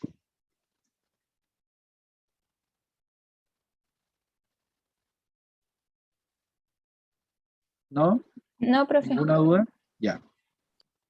Entonces, recuérdenme quiénes eran las que se me fue el nombre, pero después lo veo.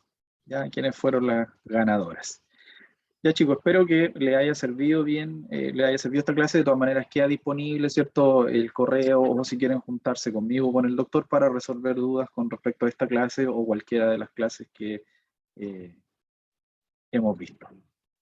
¿Ya? Para las finalistas no hay nada, vamos a pensarlo, ¿eh? Vamos a pensarlo. Ya, que estén muy bien. Chao, chao. Chao, profe. Chao, profe, gracias. La profe, que esté bien.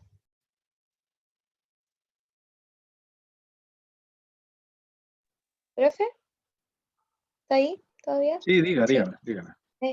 Le iba a preguntar porque no que nosotros habíamos quedado en un acuerdo que yo tenía entendido que las talleres iban a ser en la mañana y las clases en la tarde, ¿o no? No, al revés. Era al Al revés. revés, porque, ¿por qué era al revés? Porque probablemente cuando iniciemos la integración clínica, ustedes van a estar presencial, ya ahí salen a las 10:30, creo, o a las 10:40, Ay, y el ujú. taller parte a las 10:50, entonces no podrían conectarse eventualmente, ¿ya? Ay, Y es por eso que dejamos las clases asincrónicas en la mañana y las clases sincrónicas en la tarde, ¿ya? ya, Por ya. eso era Gracias por más que nada el el cambio. acomodo que hicimos. Exacto. Ah, ya está. Muchas gracias, profe. Ya, chao, chao. Chao.